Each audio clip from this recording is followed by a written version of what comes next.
anybody there? Hello? I'm here. Wooly! Doug, how's it going? Or do I call you Erie? Do I Hot call dog. you Erie? I feel like dancing now. Give us a jig, man. Give us a jig. Hey, can everyone hear us okay out there? Echo Glenn, JK Saw Shop, Chippy, what's up? Hello, everybody. Now, let me see. Oh, comments. That's what I need. Snowman, what's up? Yeah, I got Hey, it. I got it. Hello, JK Hey, Shaw, hey, North hey. Shop, Chippy's ATV, Snowman 66. Guys, how's it going? You're very welcome to Woolys. No, hang on a second. That's a wrong bloody video, isn't it? To Guys, Woolys, Doug. yes, welcome to Indiana World. That would work. That would work really well. Yeah. No, trust me, you'd rather just stay in Woolys World. No, it's not too bad. I love Indiana. Guys, JB! John Bob Millwright's in the house. Roddy, how's it going? Oh no, Roddy's here. We gotta watch our mouth. We gotta watch our mouth. He's real. Don't give him that blue wrench, man. He runs with that. He's power crazy that way. Yeah. Power crazy. Makes it fun. He makes it fun. Yes. So love you, guys, Roddy. Some familiar faces. This is me looking at the comments, by the way. Everything's back to front. Yeah, I'm trying to kind of just do it. People probably think I have crazy eyes because I do that so much. I'm like.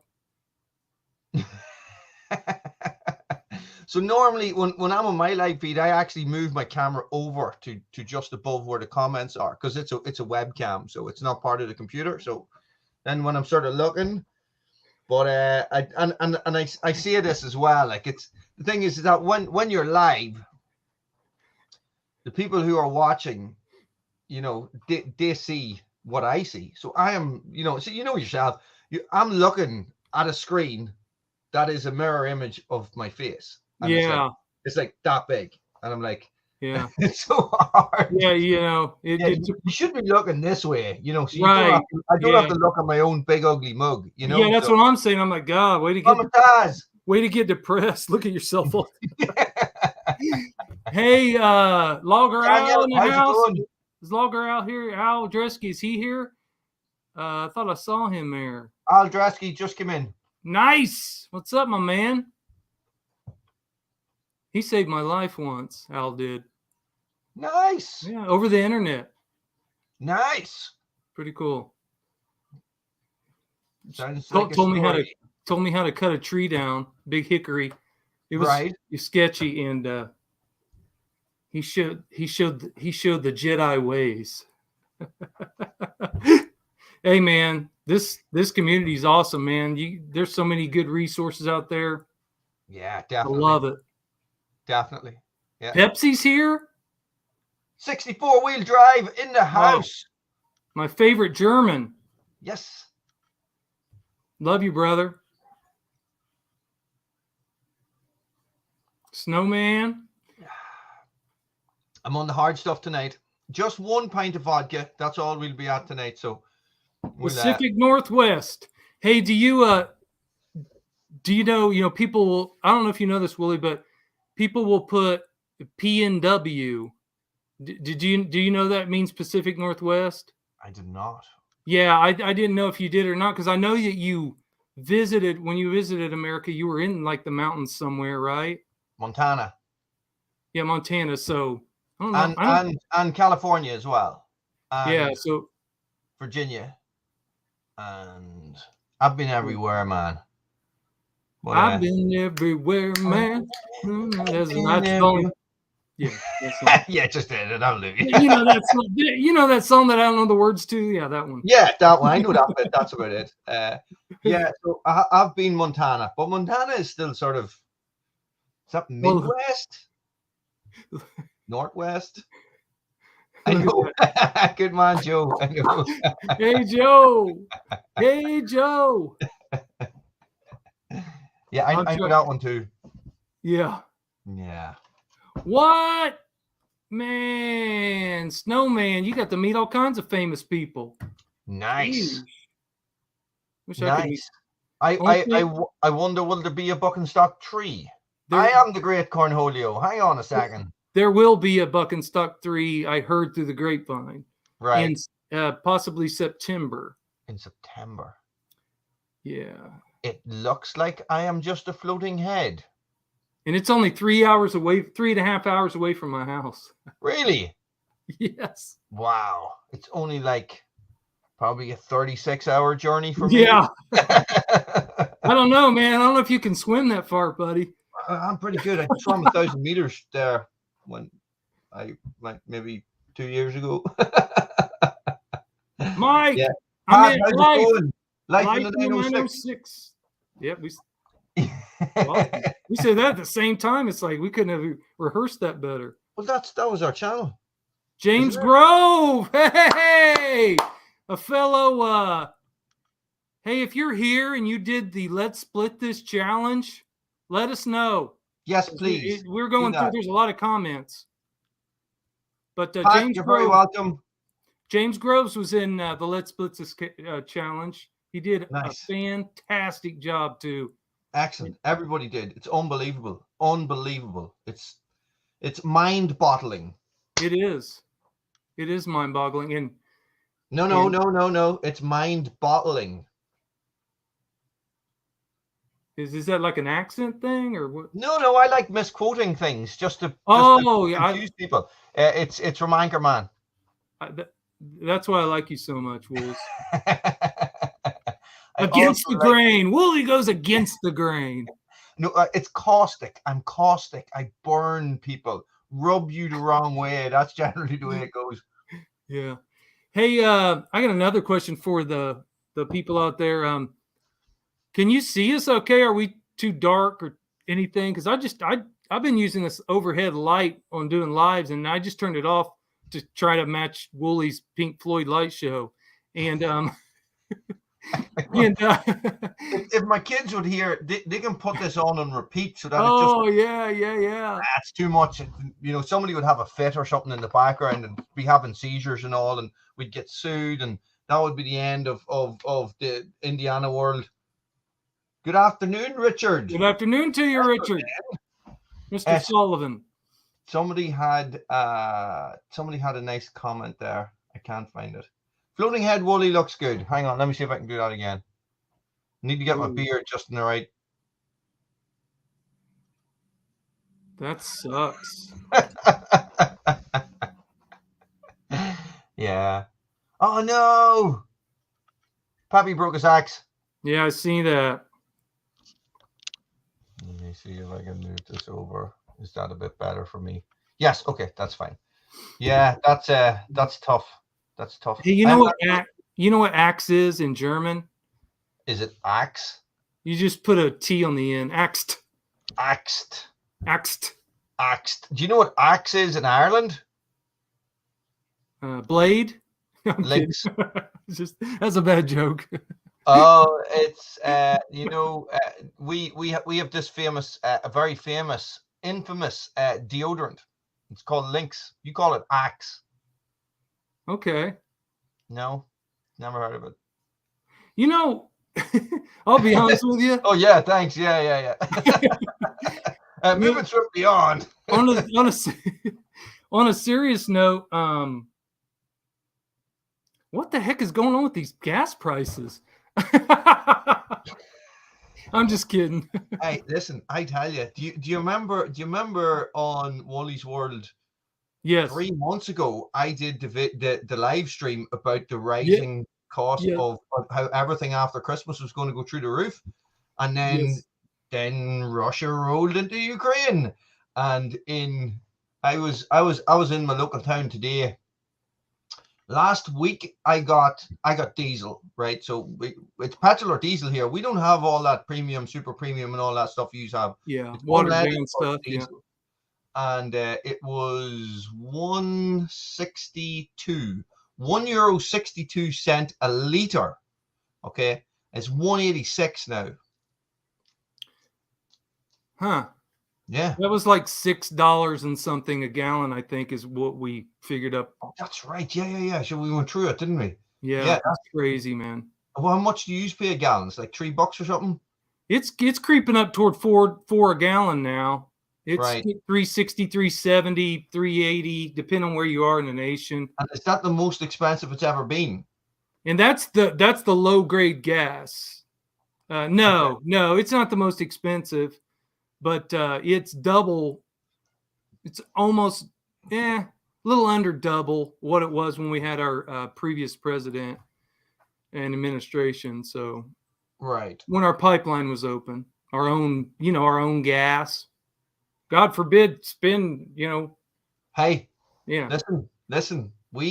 Ireland as a country found one of the biggest gas reserves offshore and yeah, off the west coast of Ireland, yeah. and we give it Don't to tell Shell. Russia that. No, it's gone. We give it to Shell. Oh, okay. Well, We give it away. give it away. Give it away. The whole Give it thing. away now. They give it away. Give it Give it away. away. Give Give it it away away now. now. We are entitled to nothing. Oh I man. swear to God. And gas prices here went up 50% between November and now. 50% increase. James, you can super chat, but don't feel obligated. We're just here to spread the message and stuff, but Jesus. But yeah, so what's this here? Okay. I don't know, Roddy. I don't know. Yeah, I think this was that's back to the gas prices, isn't it? John Bob. Wow. Yeah, this is when we were going through all that crap. Yeah, he said he paid 8 in California. I bet. Jesus. I figured I'd have some saws in the video. Got a couple Dalmars in the background. I saw that. I have nothing in the background. I have a Metallica t-shirt. You have the Metallica, yeah, on the Pink Floyd Light Show. It's still there. So, Roddy, it's pretty big, but you do have a lot as well. So there's massive gas reserves and stuff like that off the coast of Scotland, in the North Sea. Very hard environment to work in. My uncle works up there. Oh, woo! Hey, James Groves, super chat. Look at that. Love you, brother. Man, that was really nice of you. You didn't have to do that. Don't feel obligated, but thank you very much. Hey, I want to get this party started, man. I don't know about you. Should we wait a little bit or get this party started? Let's do it. Okay. I have no idea how many people. I don't get any notifications. Okay, Wooly, just remember, keep your clothes on. Oh, no, not like last time. This isn't like last time. Hang on, how do I get out of this? You said I could. You said I could, Doug. I'm out of here. I'm not wearing any pants right now. Yeah. Anywho. Look, it's out. There it is. That's the wave in. Anywho, hey, look. I'm in the process of making a compilation video for everybody who, up to this point, who's been, just kind of, in my spare time. So I wanted to get it done by today, but I'm kind of glad I didn't, because there were a couple more that did the challenge. So anyway, look forward to that, guys.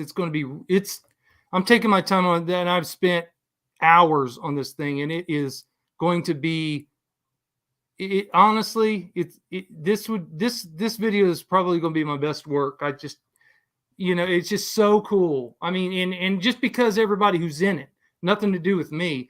I mean, it's all there. All I got to do is just piece it together.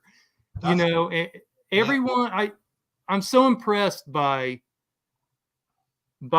what everyone had to say. I mean, people poured their freaking hearts out into these videos, man. And it's just amazing. And like, I tear up, man. Like, I can't even watch James Groves' video. That man, woo! I can't even think about it. It's just some of these people out there, everybody did a good job. Even the people who didn't talk, you can hear those words through every chop of the axe. You know what I mean? I mean, it's there. And one person could see that video and it could change their life. And then it could lead to another video or this or that or whatever.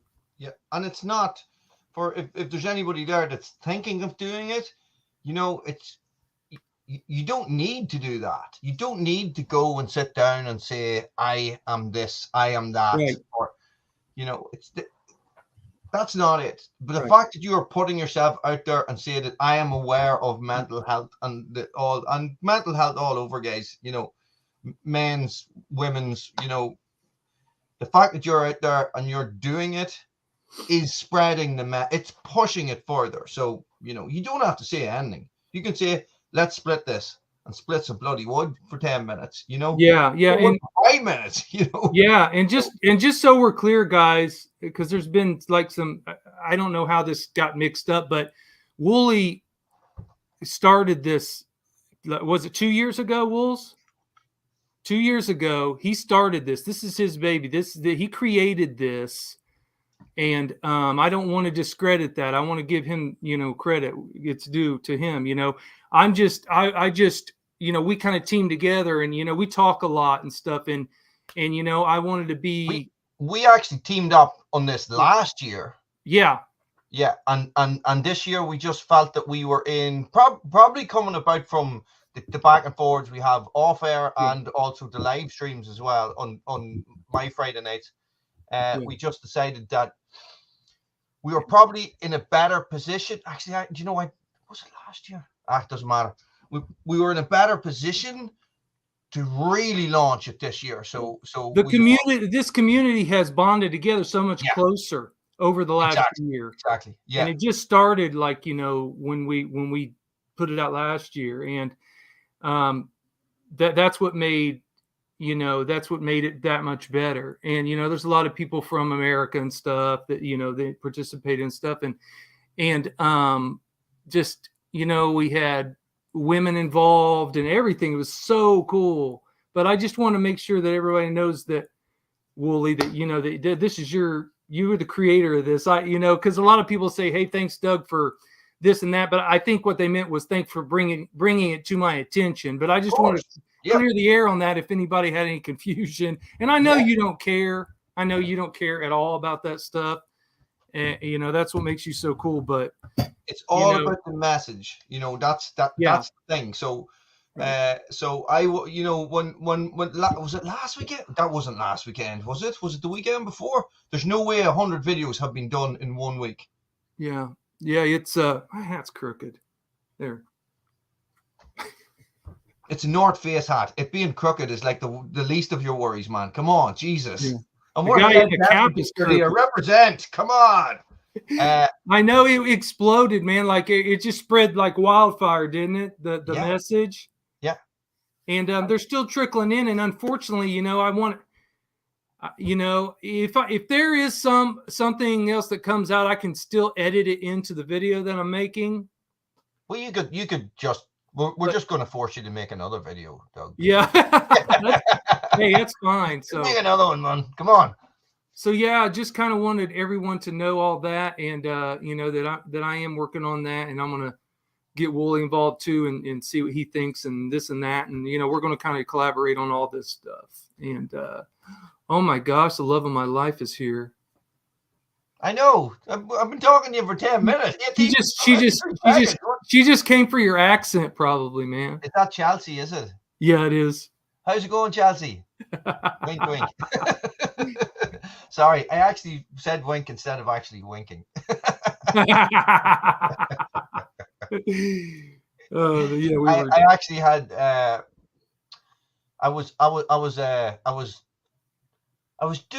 had to go to the police station one time here in Ireland, the guard station we call it, and because they're called the guards. The Gardaí is the name of the police in the south of Ireland. So. Gotcha. There was a whole big loophole around car tax, because we get really highly taxed on certain cars here. So you pay tax on the vehicle, you know, road tax. And if you got an SUV, or if you got some sort of 4x4 and you painted the back windows, right, you could say it was a commercial, like a van, and you could get cheaper road tax, right? So they did away with all that. Now, this is just a bit of a random story. They did away with all that. We'll start crying. Like I was working as an outdoor instructor, so we all drove vans because you would put, surfboards and kayaks and all that stuff in the back. But they were trying to stop people. But technically, it was a work vehicle, so you weren't allowed to take your children in it because it was for work only, right? Yeah. So you could be prosecuted for using your work vehicle outside of work only. So I had to go into the police station, and the guard had the policeman had to sign an affidavit to say that I used my vehicle for work only, right? And I had to send that to the tax office to get cheaper tax.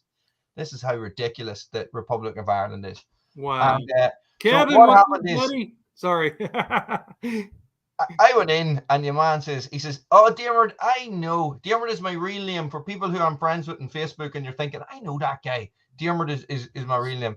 So I went into the guard, and I says, "I need you to sign this saying that I use this for work purposes only." And he says, Wow. "Diarmuid, I know you use that for work only. Wink, wink." And he said, "Wink, wink." He didn't wink at me. He said, "Wink, wink," and signed it. Gee whiz, man. And out the door. And I was like, it's crazy. It's crazy how different things are over there. Yeah, I know. I'm sure all that's gone away now. And here, when I live in the north, it's all automatic because you drive a certain type of vehicle. It is considered a commercial vehicle, no matter what you use it for, and you can use it for anything you want. Yeah. Except people smuggling. They're not happy with that. Yeah. Who would have thought? Kevin, how's it going? Kevin, yes. Kevin's the man. He participated in the Let's Split This challenge. Brilliant. Yeah, How's it going, Richard? He brought forth some advice that he heard from a Navy SEAL. Right. Which is pretty much like Rambo. A Navy SEAL is pretty much like Rambo. But like in real life. I think Rambo was an airborne ranger, was he not? He was.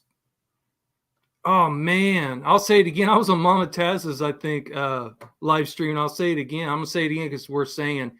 When I grew up, when I was a little boy, I was like, when I grow up, I'm gonna get a bow and I'm gonna get some arrows, and the end of it's gonna explode, man. I'm gonna get those exploding arrows. You wanted to be Hawkeye?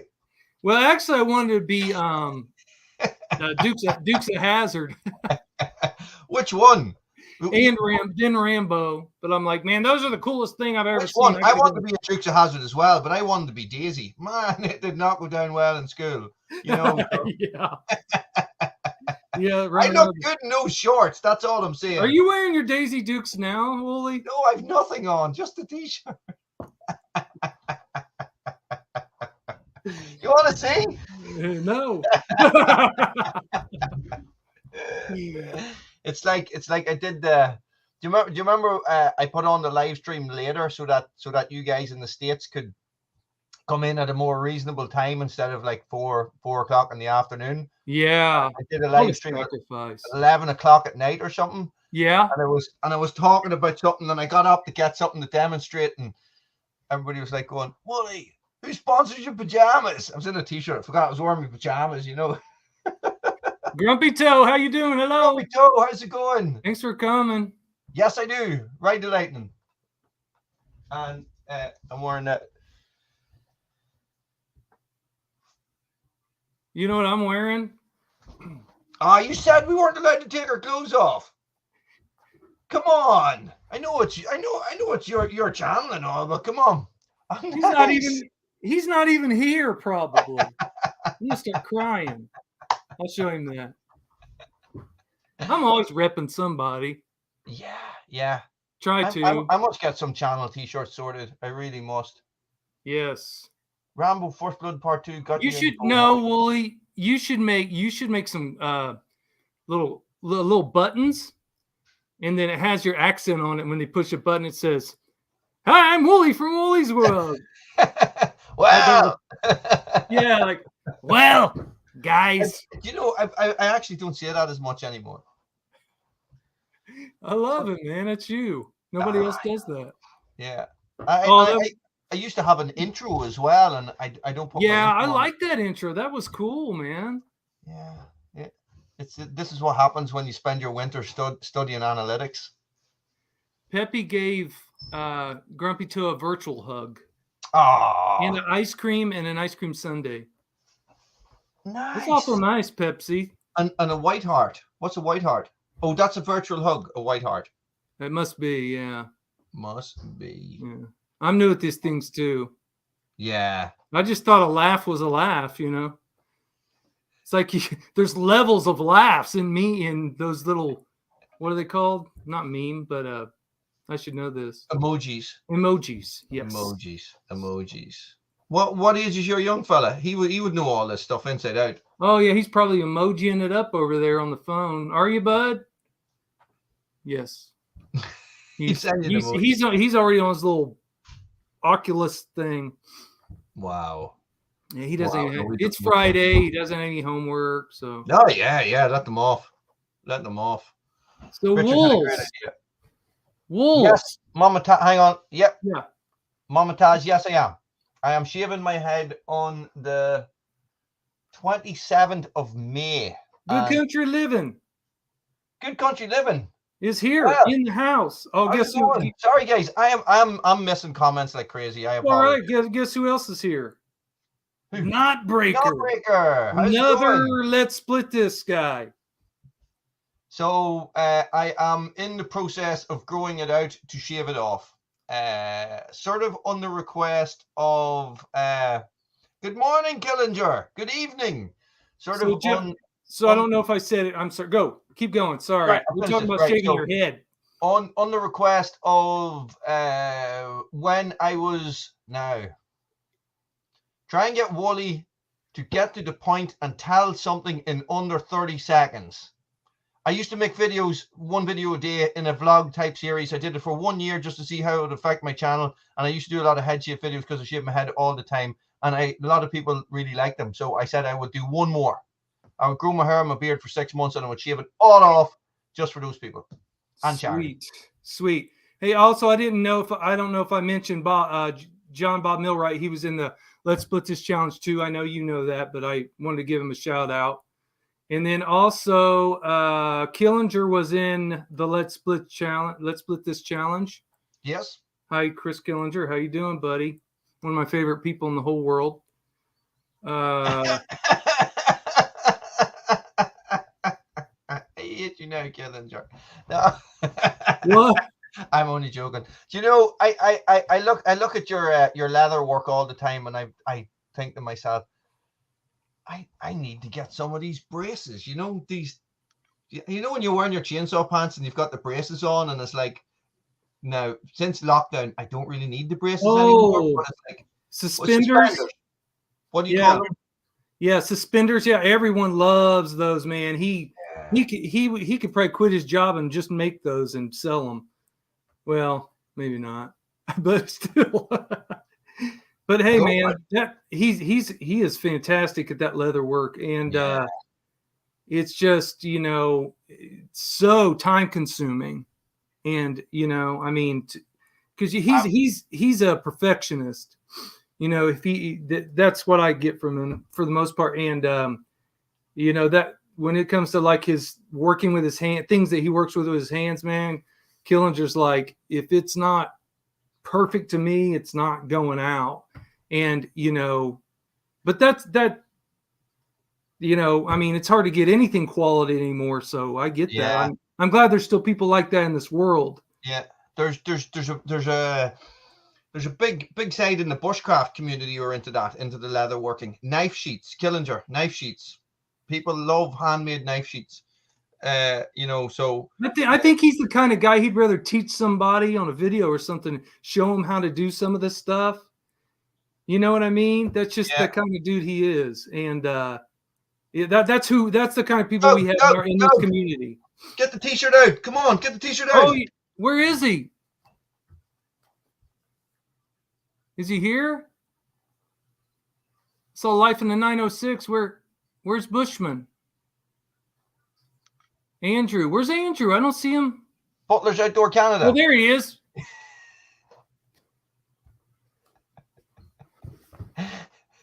Yeah, repping my guy. And here am I just supporting some some Led geriatric Zeppelin. billionaire. You Zed know, he sold Leppard. all his music to somebody else. I don't know if they did or not. So yeah, I need to start representing people, other channels. So guys, if you have a channel t-shirts, send me one and I will wear it with pride. You know, because I'm constantly like it was Evie's birthday party tonight, and I was going to go out with nice.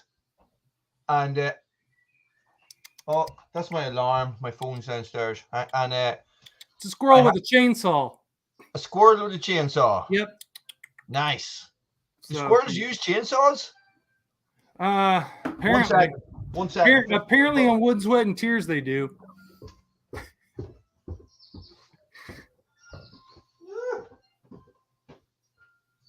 I'm a sticker fanatic. I love sticker. I like putting them on my helmet, or how was called a helmet, hard hat when I cut wood. Show people off. My go to bed alarm was going off, and I had to run downstairs and turn it off because it doesn't go off. You know, the alarm on your phone just goes and goes and goes. Is that the squirrel Holio? I think it is. That's good. Killinger, I would just look and see on one of the bushcraft forums, and people are always looking for sheets to be made for various knives. What you could do is you could go to Amazon, type in bushcraft knife and see which is the most popular. Buy one and make a sheath for it and then advertise it. And you know, that would be I suppose the handiest way to do it, wouldn't it? People buy them, you know, all the time, especially for Mora knives, which are like a budget bushcraft knife, but the sheets are these hard plastic things, you know, so they have the same sheath for chisels as they have for knives and stuff like that. So it's you know, it's good going. I wonder how getting there, Pat F. He was Let's Split This guy too. Hey, Pat was a double header for Let's Split This. He got 2 videos out. Yeah. Yeah, Kevin, I'm with you, buddy. Oh, lunch bucket. Yeah, there you go. I still have to fill up my hard hat. Yeah. And listen, and hey, see you, bud. See you, Mike. Take care, bud. We had a big thing in the mountain rescue where we were all. There's a lot of the guys used to put stickers on the hard hats on their rock climbing helmets, because we used to like not like anything, but they used to put like reflective stickers or something on them. But what I actually discovered, there was a court case that some guy had been climbing or had been working and had been wearing a helmet with a sticker on it, and when it impacted, the glue had affected the plastic of the helmet, and the helmet failed and killed. Yeah, so wow. If you put stickers on certain helmets, it voids the warranty. That's crazy. Rock climbing helmets, anyway. Killinger, I don't know what you mean. He said, "Read that again, Wools." Really? This here or SRO? He made thousands of knives for Self-Reliance Outfitters. Dave Canterbury. Wow, no way! I didn't know that. I did not know that. David Canterbury and the Self-Reliance Outfitters are like he is like the biggest bushcrafter in the USA, in the Americas, definitely. Whereas we would have our biggest one over here. Dave Canterbury is like huge. So that's unbelievable. Yeah, and a massive amount of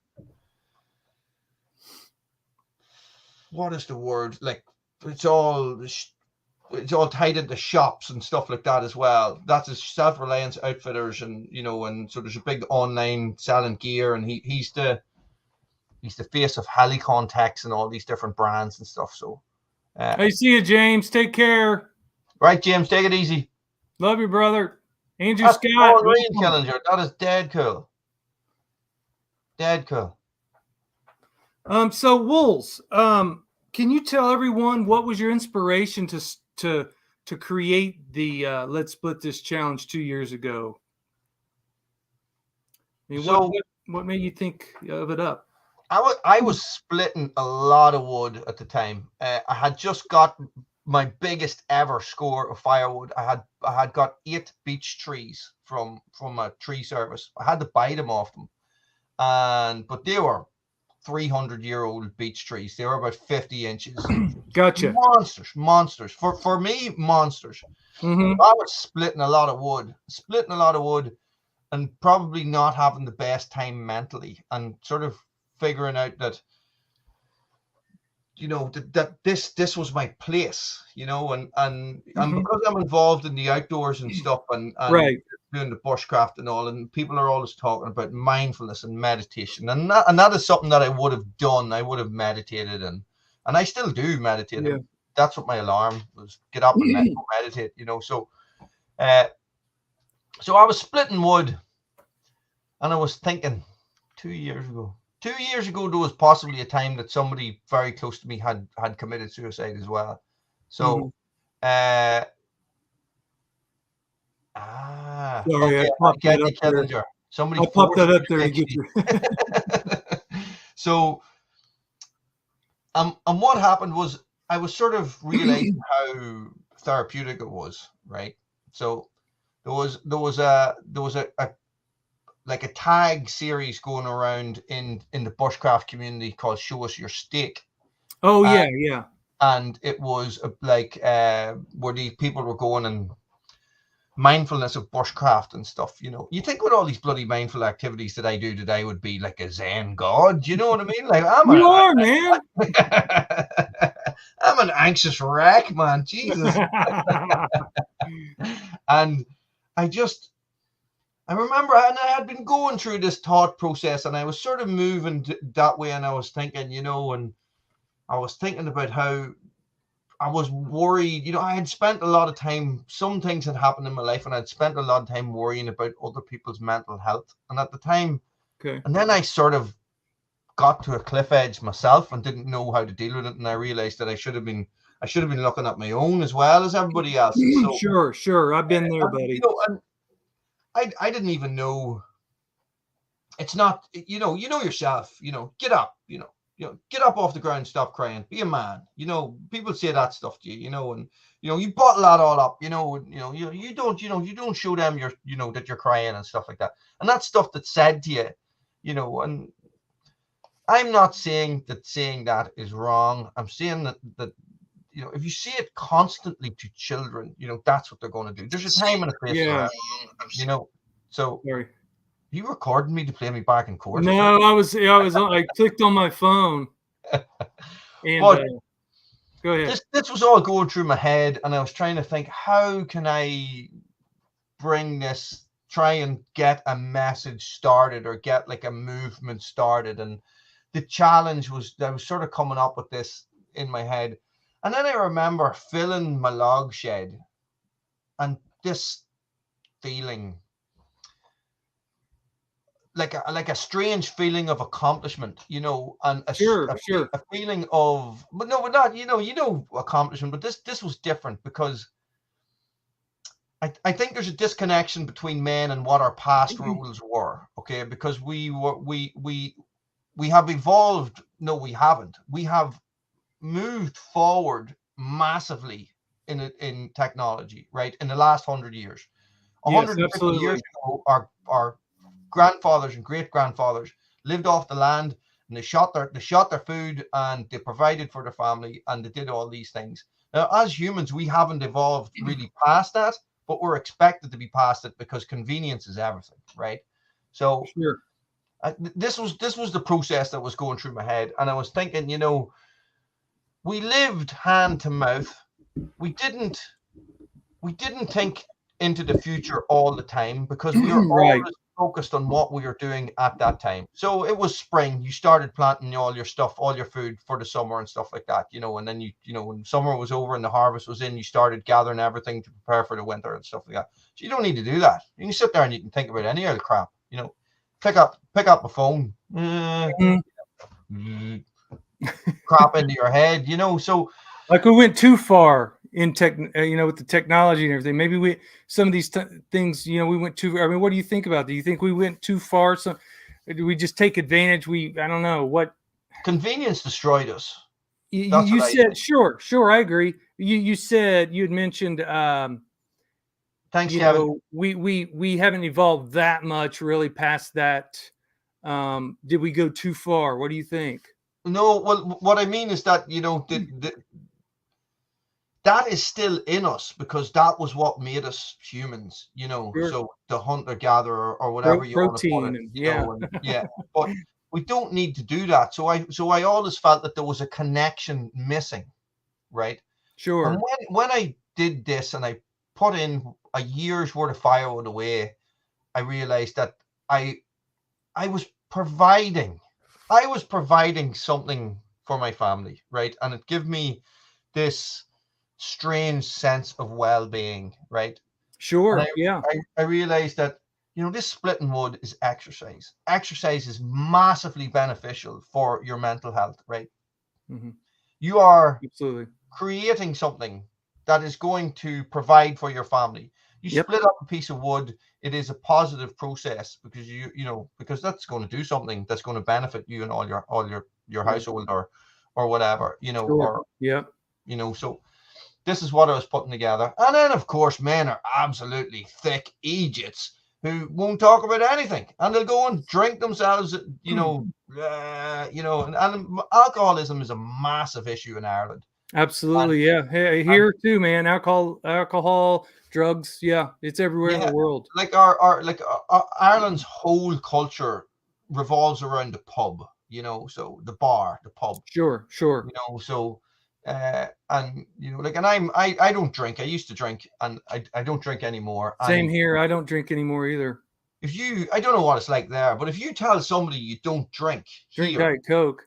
yeah, I just drink pints of vodka when I'm on, well, sparkling water, sorry. Probably just as bad. Diet Coke. I don't know. You know, if you tell somebody in Ireland that you don't drink, it's like you've told them you've got terminal cancer. You know, it's like they're like, "What's wrong with your man? You know, why doesn't he drink?" That's because he thinks Right. he's better than us. Man, You know, that's interesting. yeah. We maybe get some peer pressure like that here, but um Now, listen, don't get me that wrong. raises a great point. Let me just intervene real quick Yeah, go on for it, that. man. I remember when I was like a teen, everybody thought smoking cigarettes was the coolest thing ever, man. Yeah. Like, you know, here we go, man, you know, or whatever. And so, of course, you know, I was doing it. I was like, yeah, give me one. I know how to do that. I've been doing that forever. Shoot, right now, I bet you did. it's not like that. Yeah, it's My children's generation, they're like, that's dumb. Why would you ever do that? Yeah, it's awesome, you know. Of course, but guess what? Here comes this vape. Here comes this vape thing. Yeah, it's like it's the same thing, if not worse. You know, I mean, it's just. What are we doing? What are we doing, man? It's like what cigarettes were in the 60s. Like, and here's the thing: if you're of our generation, in that 40-year-old bracket, well, I don't know if you're in that 40-year-old bracket. Your parents probably smoked when they were pregnant. You know, your mother's, like my mother smoked when she was pregnant with me. Yeah, who knows what my mom was smoking when she had me? But yeah, go ahead. So this is the thing. So it was not frowned upon because people didn't know it was bad for you. Right. So, sure. I get where you're going with that. Like, and that's the thing. Like, I smoked and I drank and, you know, and I did all those things and I partied, you know, and around the outdoor lifestyle, there's work hard, party hard, definitely big part of it. Like, so, but I just thought I was splitting a lot of wood, right? Chad, how you doing, bud? Chad, how's it going? The woodworking, the wood splitting, the chainsaw community is a great community. I says, if I can get a message out into that community that we can push this around, you know, and of course it's and it's the thing is that it is a male dominated community, of course. So, you know, especially the loggers and the stuff and mountain life, and of course David Kelsey just David Kelsey are exception to the rule. Man, that gal can bring it with a maul, man. She was. I would love to be splitting Doug for. I think I was like going. I mean, she was out there just swinging it like a man. I mean, I know. I told him it's like I know men that can't swing it that good. Thanks for doing the video, guys. Everybody. Yeah. She did so well. You know, both of them, and have had a great message as well. Sorry about that. So that was my reasoning behind it. So I thought if I got a message out now, when I put the video out 3 years ago, or 2 years ago, I Hey, I just had taste, you know. There you go. Yeah. Oh goodness. I had asked Buchan to do it. Now he did, and I actually asked Outdoor with the Morgans as well. I was a big Morgans fan at the time as well. A what fan? Outdoor with the Morgans. Oh, Morgans, yeah, Mike and him, yeah. I love those guys. Melissa. So and I can't remember who else. Oh, it was Adam from Hometown Acres. So yeah, so that's it. Because Adam had got me involved in the Splitter Wars challenge. That's right. Right. So I was like, so I said, you know, right, I'm going to shoot for the stars. I'll have a chat with Buchan because I would be friendly enough with Buchan online. I've been subbed to him for, I think he had 600 subscribers when I was subbed to him for. Isn't that crazy? See you, Grumpy Toe. Jesus, Grumpy, take it easy, buddy. And it was like, you know, I says, I'll ask him, and I'll see what he says. Right. Know? And we had been friendly, and you know, we still are friendly, so we were back and forward about it. But I asked him, and he said, "Yeah, do it, man. What a brilliant thing, because it's right up his street." And you know, and I knew it would be, and you know, and with the way his channel is and stuff, and how upfront he is about all this mental health and his own journey, he says, "Yeah, I'll do it." And then him and Ganji had their first big logging job together, and he fell off a tree and landed on a branch on his chest. Yeah, like literally the day I asked him. Yeah, I know. Isn't that crazy? I know. And I was like, right, well, do you know what? No pressure. Don't. Yeah. You know. So when you told me that, I was like, man, I hope this let's split this challenge goes okay. I hope everybody picks up the loose ends, you know, because was really looking forward to Buchan and Killinger and them doing it. And then, you know, everybody started picking up the pace and doing it. And I'm like, oh, hey, here we go. And then Killinger done it. And I was like, oh, yeah. And then Buchan, you know, and then everybody just boom. So it's just so awesome, man. This is exactly what you envision, I'm sure. I had nothing. I had nothing. I had no vision. I just thought, I'm going to put it out there and see what happens, you know. Right. It would, you know, and this is the thing, you know, for me, I find YouTube a fickle mistress, you know. So it's like, sure, you know, like we were talking before about the cabin build video I did, you know, 3 hours of editing, 30 videos condensed into one 10-minute video, and when I uploaded it, it was 10 out of 10. It was like, you know, it just was. Yeah. So what I discovered is that some videos will shoot to the stars, or something will shoot to the stars, and some things will fall in their face. So it's a fickle mistress. It is. It just like Killinger always says, you'll never understand how YouTube, you know, does what YouTube does. Don't even try to understand it. You just forget it. You'll never understand it. Just have fun in doing what you like. That's all I can think, you know. So it's like, throw your hands up, make a video, walk out the door, take a camera, make a video, have fun. Do what makes you happy. Yeah. Nothing but chainsaws in the house. How you doing, Chad? Thanks for swinging by, my brother. Yeah, Aldreski said he has COPD. He wished he had never smoked. Yes. And I used to work in respiratory therapy. I know what that's a lot of people have COPD, and most of them smoked. It's pretty bad, you know. It's smoker's pneumonia. That's what they call it, isn't it? I'm not sure. It's cardiovascular obstruction, pulmonary disease, I believe. Yep. So, and you have to. A lot of people will end up having to take oxygen, and But they can't take full oxygen because their chemoreceptors are working backwards or something like that, isn't it? Something. I'm trying to recall. No, I know exactly. I know exactly what it does. Is what does smoke gets into your bronchial tubes inside of your lungs, and they're located in the bottom part of your lungs. The bronchial, what happens? Smoke masks over that. It like puts like a mask over your bronchioles, I guess they're called, or bronchial tubes, and where they absorb oxygen. And so it tells your body, I'm getting enough oxygen. Yes. So your body, but you're not getting enough oxygen. Yeah. So, but if you put somebody on 100% oxygen who has COPD, can't they suffocate or something? Doesn't it? Well, number one, you can't get 100% oxygen. You only get about 20% oxygen on a machine.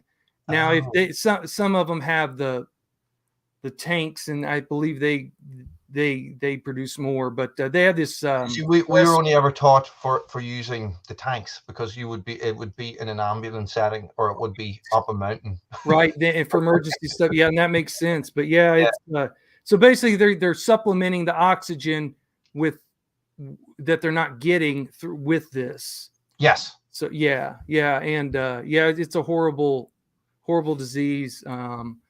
I'm not sure that it's curable, but people can live a really, really, really long time with it. Yeah. So, and Grizzly.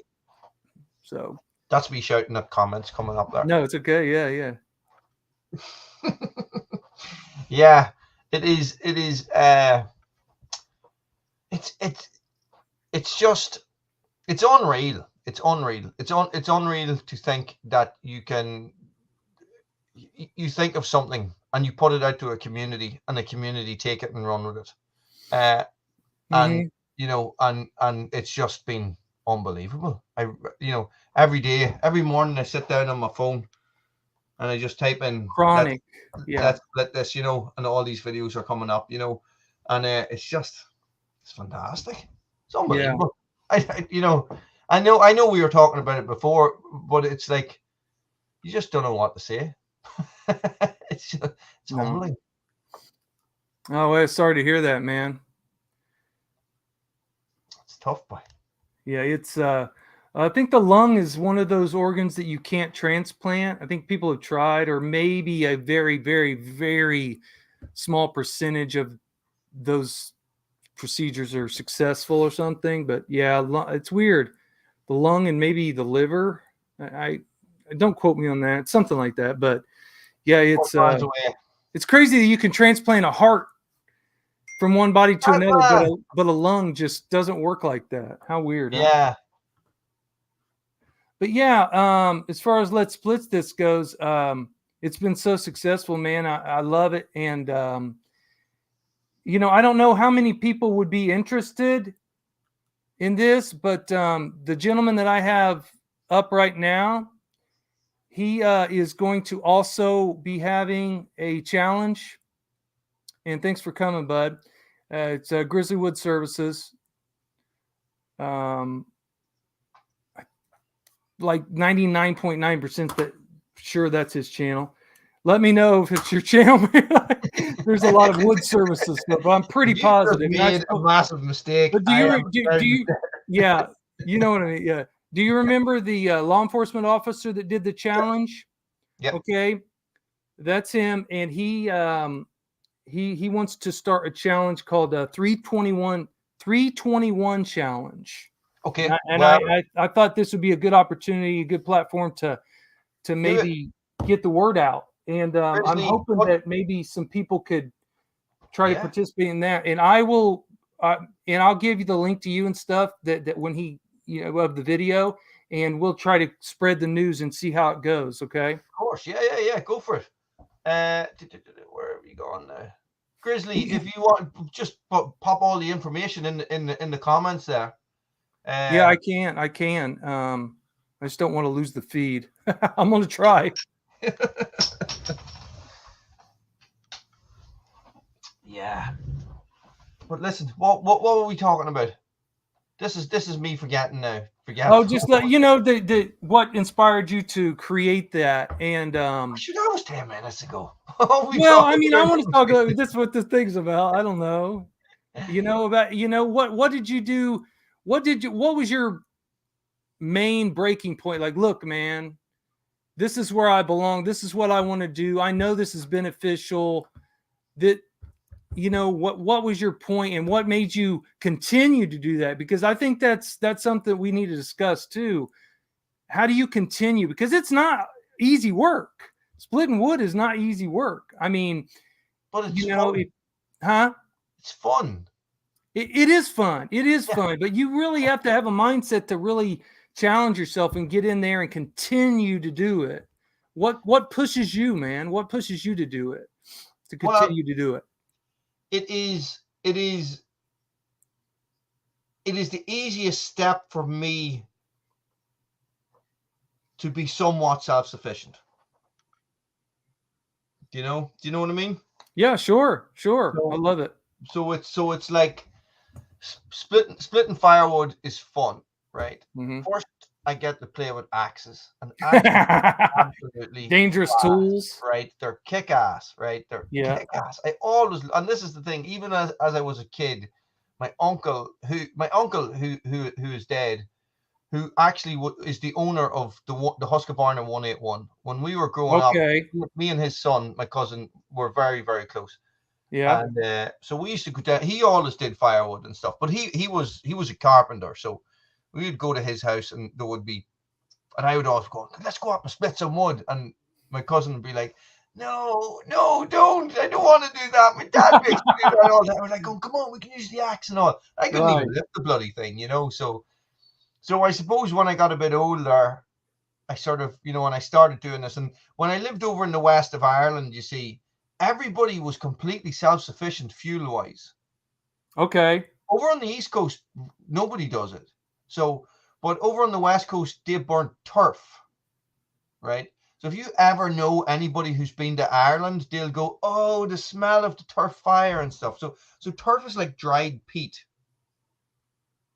It's a strange concept. Yeah. So that's weird. I don't know much about that. They cut it and dry it and burn it, and it burns good. It puts out a decent amount of heat, but it varies from bog to bog. So the bog is where you cut it from. So it's a wet patch of land, and yeah, David and Kelsey, I agree. So right, that's true. So everybody does that. So everybody has a house, and that house is allocated a certain part of bog. It would be the equivalent of your house having 50 acres of wood. But everybody's house had that. And in those woods, you're allowed to harvest and take all your fuel, right? Yeah. So and it's called commonage. So everybody owns it, but nobody owns it. So okay. And so when I moved back over here, there wasn't that. So a digger would come in and cut this stuff for you, and you would go down and you would have to turn it so that it dried, and then, go down every so often. You would start at one end and turn the whole lot of it. And by the time you got to this end, you'd go back and turn it again. So it would take months and months of back-breaking labor. And then you put it all in the trailer and you take it home, and you would have maybe a 40 foot by 10 foot stack of this stuff, and you would burn that for a year. Wow. And then roll around in April. So how does it burn? Again. How does it burn? Does it burn good? Usually it burns okay, yeah. You can get the small stuff, and it would burn like coal. Hey, so real quick, I'm going to intervene. I have what's up there right now. That is the link to the 321 challenge. It's actually 3. If you look it up under the hashtag, it's 3_21 challenge. Okay. But we'll get the word out, Wooly, won't we? Yeah, of course. It's for a really good cause. So you'll see he explains it real well. I don't want to screw it up. It's pretty technical, but it's going to be really cool. But yeah, I'm sorry. Continue. I just wanted to put that out there, Wooly. No, it's fine. It's fine. Then I get lost in the comments. You just work away there, Doug. I'm just reading. So when I moved back, that was missing from my life.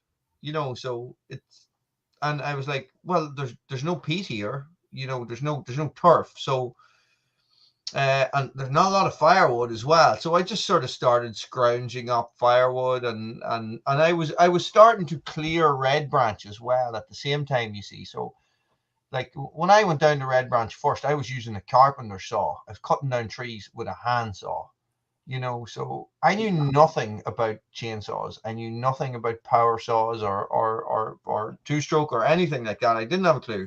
I just went on YouTube and started watching videos, right? And somebody was harping on about, well, a barber chair will do this and a barber chair will do that. And most people cutting trees are killed by barber chairs and stuff. So I Sure. googled Yeah. barber chair videos, and Buchan's barber chair video came I up made one. on purpose. No, I made a barber chair. I made a leaner video. How to cut Always a saw that leaner. one. Yeah. Yeah. Did you bore cut it? I did. Yeah, I made the notch, the face cut, and then bored in, and then Yeah. left that little hinge wood in the back. Yeah, I did it with Yeah. my Husqvarna 359. Nice. But I didn't go all into it. Plus, half the time I was talking, the saw was like wah, wah, wah, wah, big muffler, of course, because it's cool to have that. What have you ever seen a channel called The Outsider? The channel? Yeah. Called The Outsider? Yeah. Or the show? What do you mean? The channel? No, it's a YouTube channel. Oh, a YouTube channel? No, I don't think I have. He's building a log cabin. I'm not Okay. sure where, right? I think he has it finished now. He's building it by hand, but he fells all his own trees and everything. But he's a master of the bore cut, leaving this little trigger at the end. Yeah. One whack with the axe. Oh, cool. That's a good idea. Yeah. That's a good idea. He built an amazing cabin. Jesus, just something else. Like, and him and his dad are building it. Like, I'm not even sure where it is. It's in Canada with his father. Yeah, that's it, Pat. It's a very, very but he does it all the time, and he just every so often you'll just see that's him. Pretty cool idea. I never thought to do that. That's cool. He's not a chainsaw channel, but he does, like he does fell a fair few trees, and he has a sawmill as well. So, but all through the channel, he started doing all this stuff by hand with really old vintage tractors and stuff, and stuff through the snow. There are so many cool YouTube channels, man. I tell you what, I can't even begin to start about all the channels I like. It's crazy. It's absolutely crazy. It's just there's so much out there. Like, and sometimes I'll be just scrolling through and I watch random stuff on like I'll go through a phase of being addicted to these movie recap videos, Yeah. And I don't even watch them. I said, if you put them and they're just sitting on your phone and you're looking at the thumbnail and they start to automatically play. Yeah. Does that count as a view? So a lot of people here apparently don't know much about your channel. What tell everybody what Woolys World's about, and tell them about your second channel as well. So I go through phases of studying YouTube and trying to unmask, analyze the hell out of it, trying to lift the curtain on the magic that is YouTube. And I have discovered that it's mostly wizards and lizards. Yep, that's all it is. It is. And so I went to YouTube Factory and I pulled back the curtain, and there was a lizard with a wizard hat on, or was it a wizard with a lizard hat on? And then there was another wall, and it was made of block. Yes. Minecraft blocks. Yeah. But so I have two channels, and Woolys World started as a bushcraft channel, and bushcraft and camping, and myself and Lily made a lot of videos, and Lily was very young, very, very young. And I did two videos, one on my Husqvarna 435 and one on sharpening my Husqvarna 435, and they just went. Now I say they went like that. the They Husqvarna did. one has like 25,000 views. You know, No, for me, yeah, that's yeah. like, Your wow. sharpening video did really well. It's got like 79,000 views or Yeah, something. And I can't believe the people that discredit that tool. It's a it's a great good quick way to tool, sharpen your chain. but it is a terrible video. It's shocking. Isn't that crazy? I know. So I want to talk so bad, but I'm going to keep going. And so basically I made every mistake you can make on YouTube in 6 years, and I just plowed on, and I said, listen, I'm a likable guy. I can talk for hours. I can make anything sound interesting. I am just going to pick up a camera and make videos. Turns out that is exactly the wrong thing to do. Well, Wooly went and he picked up his iPhone 4 and he just went at her, man. Got that iPhone. I recorded that 3 minutes before the phone died. You know, so right? Yeah, and the storage was like, yeah, 4 gigabytes of data or something. with my 5 megapixel camera, So, and I went for it. yeah. And Hey, hold on 1 second. You entertain the crowd. I got it looks like Amazon just pulled up to my house. Maybe they'll bring me some. Go for it. It's a Some goodies for me. maybe You bought me a present, maybe Doug. maybe they'll bring me a round ticket. I'm sorry. Maybe they're bringing me a round trip ticket to Ireland. Oh no, I'm moving house. Me and my girlfriend. Yeah. One ticket. You're not coming. Hold on. It may. So, I think they're at my house. Hold on. Yeah, go for it. Go for it. So basically, what I did was I spent 6 years just sort of recording everything that I thought was interesting. So chainsaw stuff, firewood stuff, Chippy's ATV. Thank you very much, buddy. Outdoor stuff, bushcraft stuff, and I just sort of put it all on Woolys World. And about 2 years ago, I decided, can you believe this is 2 years? Yeah. Chippy. Chippy, very nice of you. Thanks, buddy. Appreciate you. No, I have a big U-shaped driveway, so people use my driveway for a turnaround if they have to go back down the road or whatever. Okay. You should charge them. No lucky Doug today. Yeah. Well, you see, nothing but chainsaws. What I discovered is that I spent a full year uploading a video every day for a year, and that's when you came on board, Doug. I think was when I was uploading that. When I was uploading every day. That was 2 years ago. 2 years ago. And it could possibly be 3 years ago when I started it. So that would make sense, wasn't it? I'm good at the maths. And so what I discovered in the uploading one video a day for a year was that my views went through the roof, right? And I started getting more and more and more and more interested in YouTube and trying to figure out how it works, right? So what I discovered was that you need a niche, and if you don't have a niche, you pronounce it differently in the States. What do you call it? Or do you call it a niche? A niche or a niche? Niche. I yeah. think it's technically called a niche, but yeah, that sounds weird. It doesn't sound manly enough. Yeah, niche. It's like cash for my niece, Bernice, and so. What I discovered is that if you don't niche down, YouTube doesn't know what to do. So right, yeah, I'm kind of struggling with that myself. We talked about that. So I last year on Valentine's Day, as a Valentine's present to all you beautiful people, I decided to start a second channel, and I'm currently thinking of starting a third. You are? Yeah, it's in there. It's in there. So wow. The thing being is that. So I started a second channel called Red Branch Bushcraft. Now, Red Branch Bushcraft is actually my business. So I don't have a card here. So I teach bushcraft and survival. Good. I mean, you're there doing your thing, and so you can film it. So maybe it doesn't take quite as much of your time. I don't know.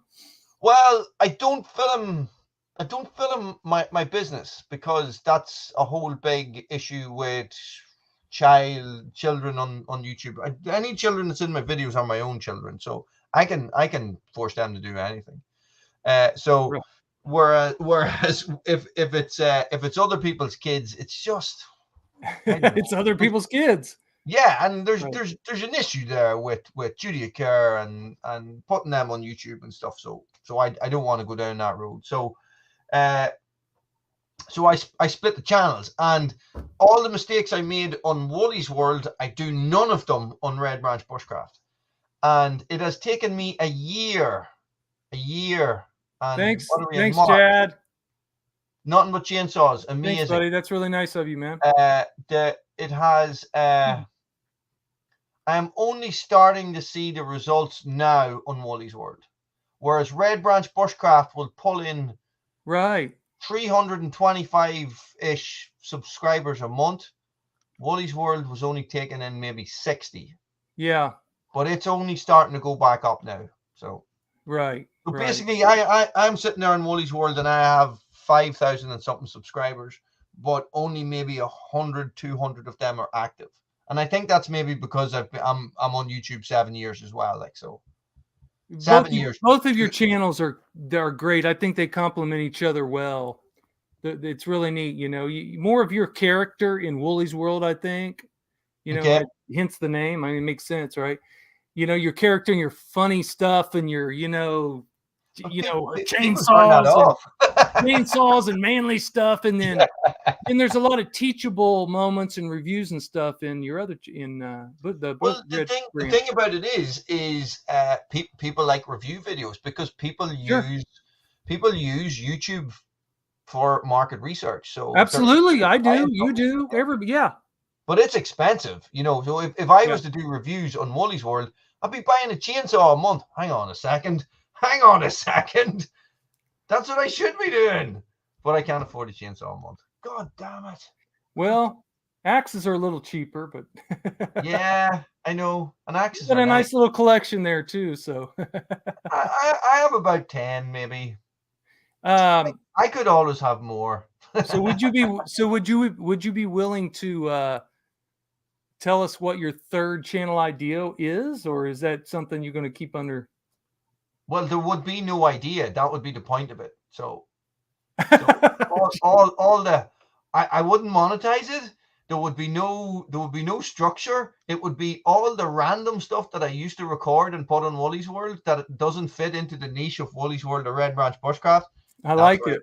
I like it. So I'll be your first subscriber. Come on outside, you see this funny cloud? Come on, let's go. You know, it would be stuff like that. You know, it'd be, well, I'm gonna shave my head. You know, so which is, you know, and the thing about uploading every day for a year, it built my channel. It didn't build my channel. It built this rapport between me and you. It built the rapport that I have with Pat F, with Roddy, you know, with all those guys that will come on and comment on the videos, and we're talking back and forward in the comments and stuff, you know. So the community in the channel was just amazing.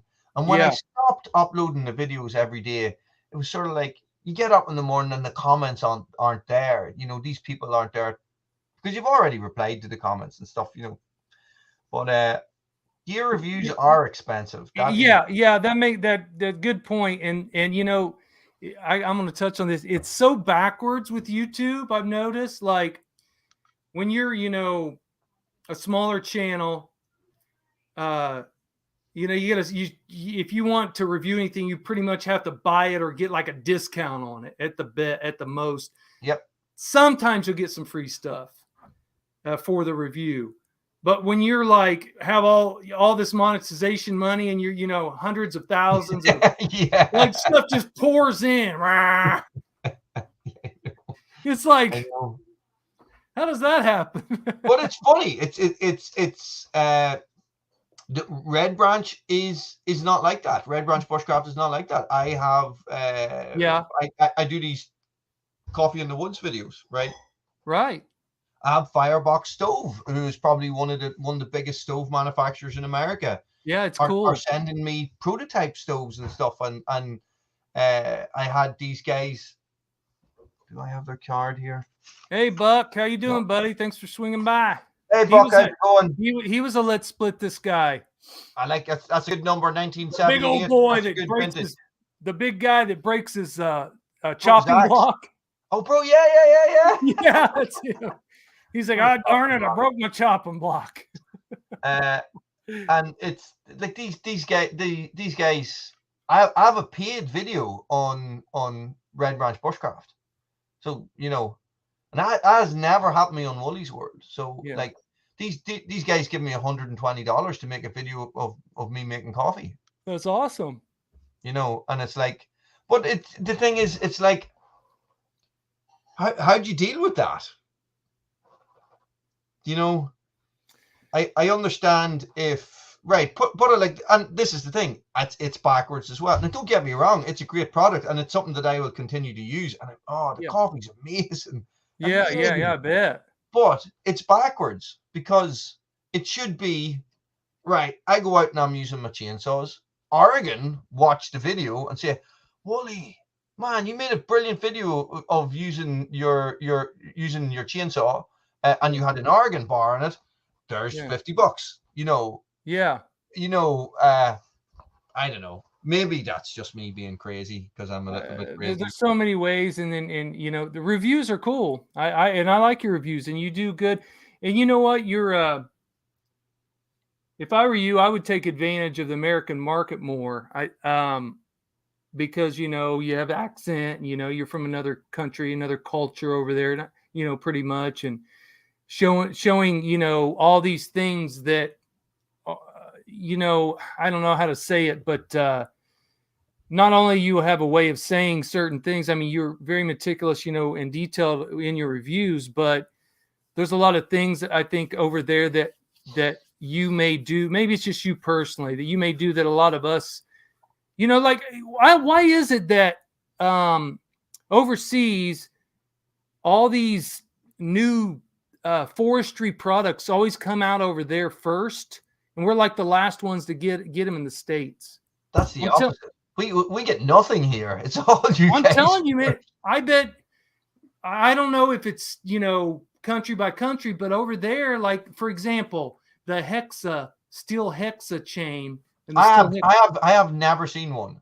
Well, we haven't either. I mean, we don't have them here yet. They're supposed to be here pretty soon, actually, middle of March, end of March. But they're all over the place overseas. You know, people are like, "Yeah, check this video out. I got the new hexa," and it's like they all have it and we don't, and stuff like that. No hexes. Not that I have seen for sale. But you see, the thing is, the 500i was the same way. The steel 500i chainsaw, they got them all over there, and then we couldn't get them yet.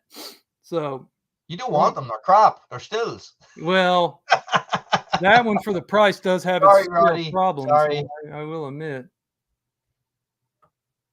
It's Phenom 1 is here. Hey, how you doing? I'm glad you're here.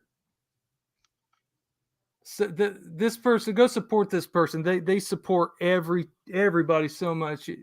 I appreciate you. Well, that's the thing.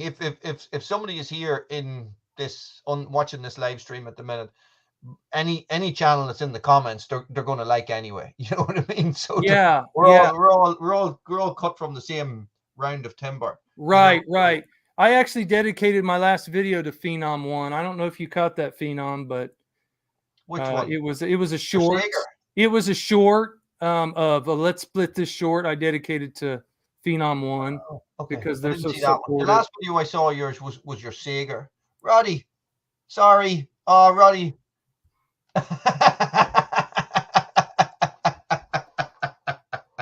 Roddy just sent me a personal message. I think we're getting a wee bit too personal with all the still abuse, Roddy. Sorry. Oh no. No, hey, I own steel chainsaws. I own them all. I'm not biased to any brand. I love them all, but Dalmar and Solo are my thing. But you see, this is the thing. We are so poor and so lacking in some of the resources that use are as well. Like, and I'm not talking about natural resources. I'm talking about the ability of you guys to pick up secondhand axes and axe heads and double bits. Oh, okay. We have none of that. None of that. The double bit axe that I have here that I have done videos on was Yes. was sent to me by a guy who I was friendly with on Facebook. Yeah. Hold on 1 second, kid thing. And Killinger still on? So this guy sent me. I'm going to turn on my light.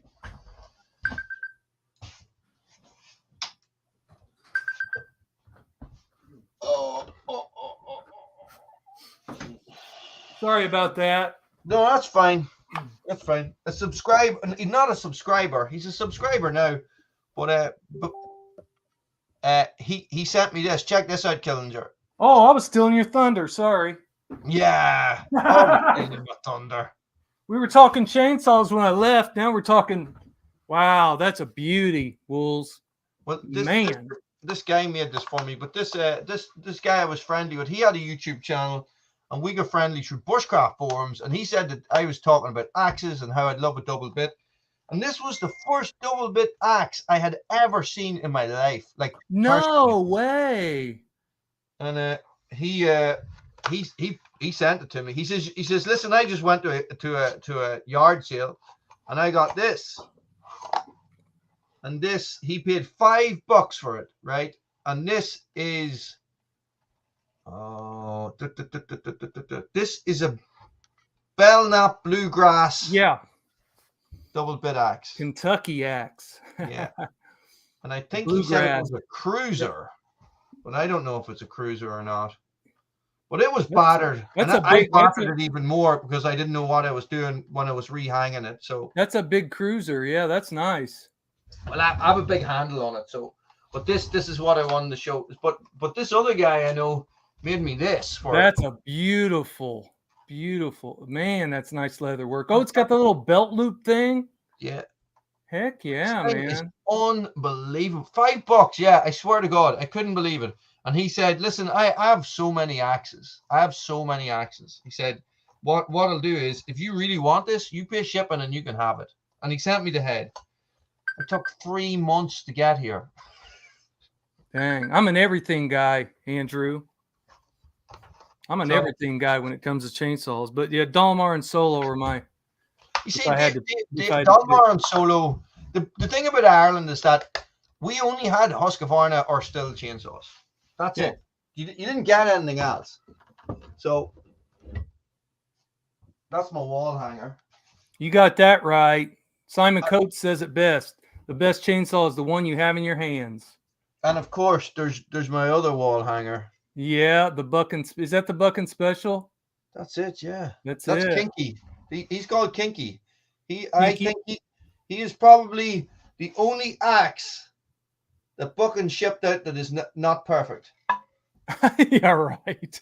Swear to God. That's the beauty of a Bucking Special. You know. No, nothing's perfect in the world, you know.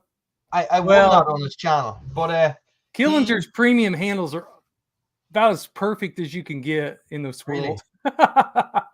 There's a possibility that could be a Killinger handle. I don't know, but I have that a long time, 5 years maybe.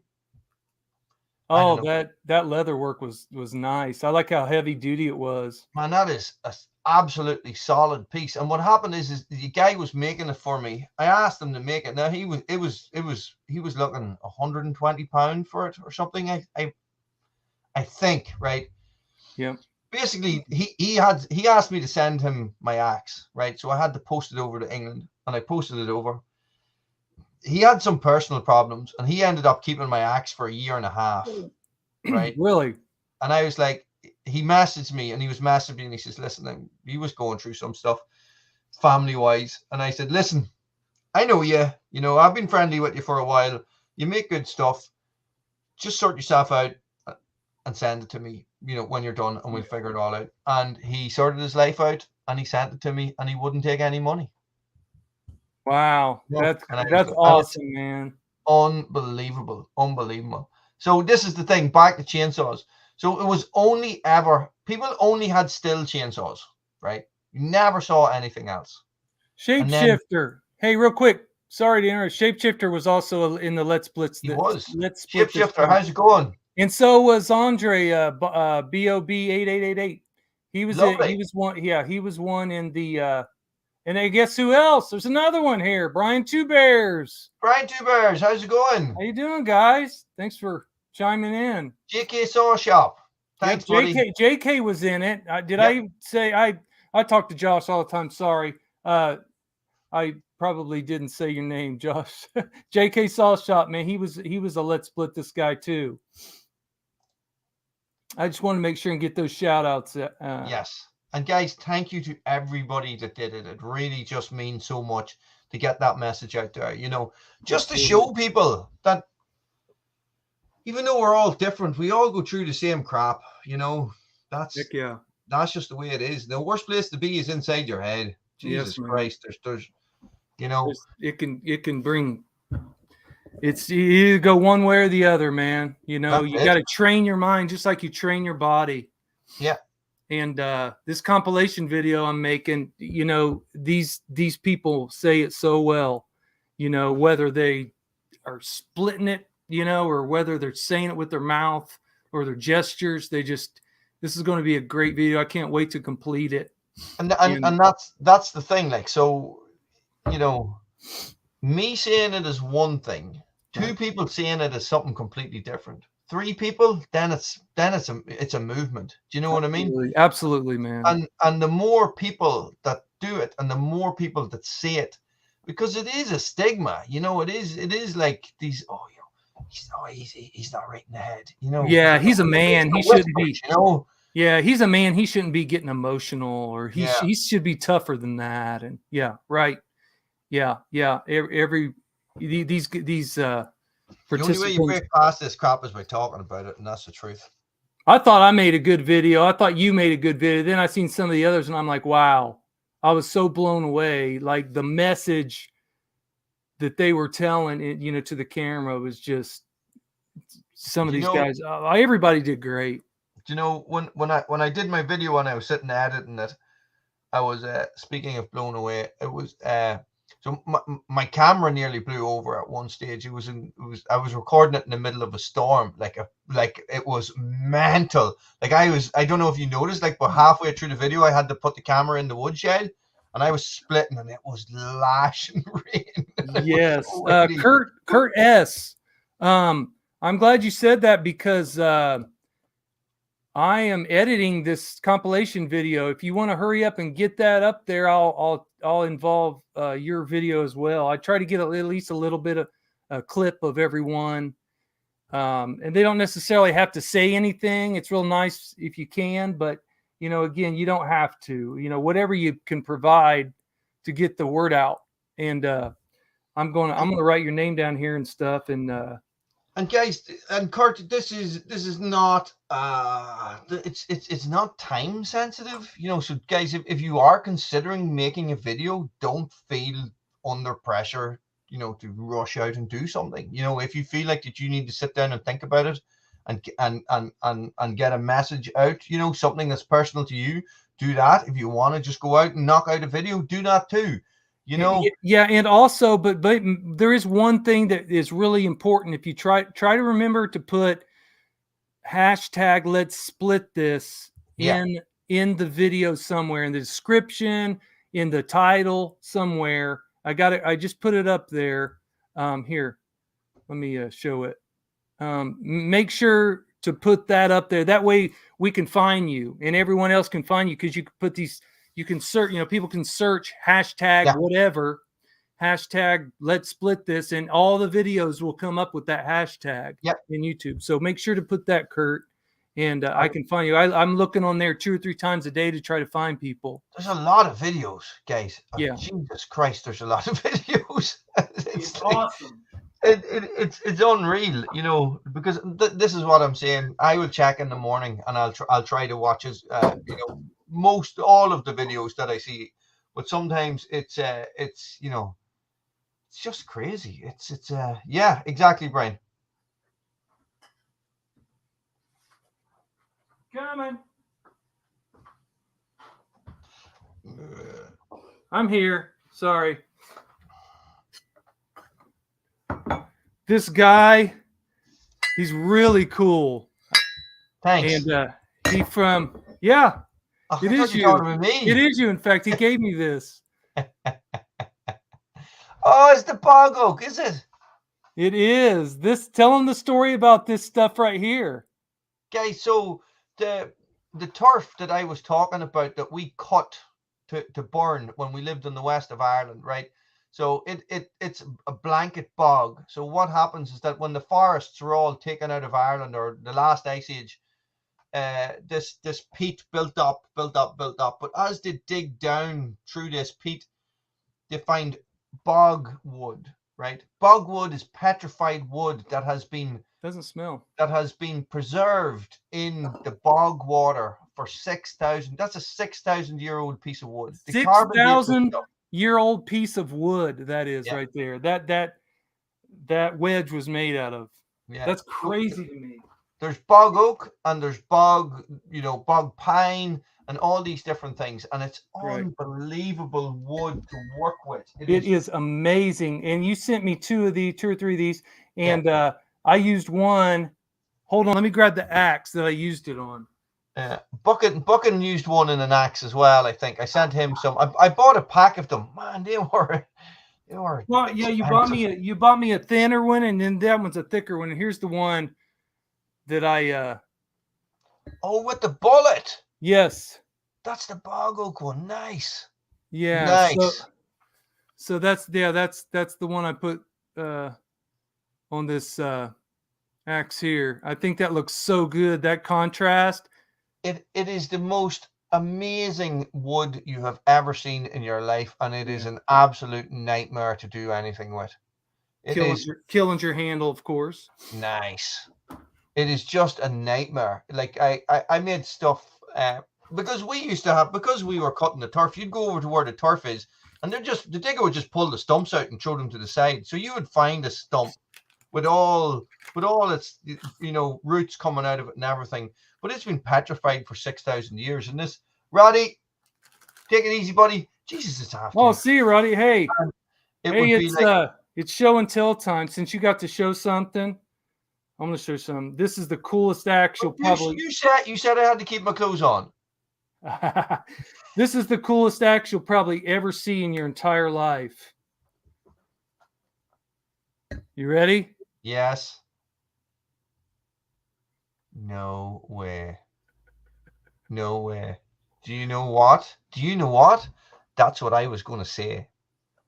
A marbles. Where did you get that from?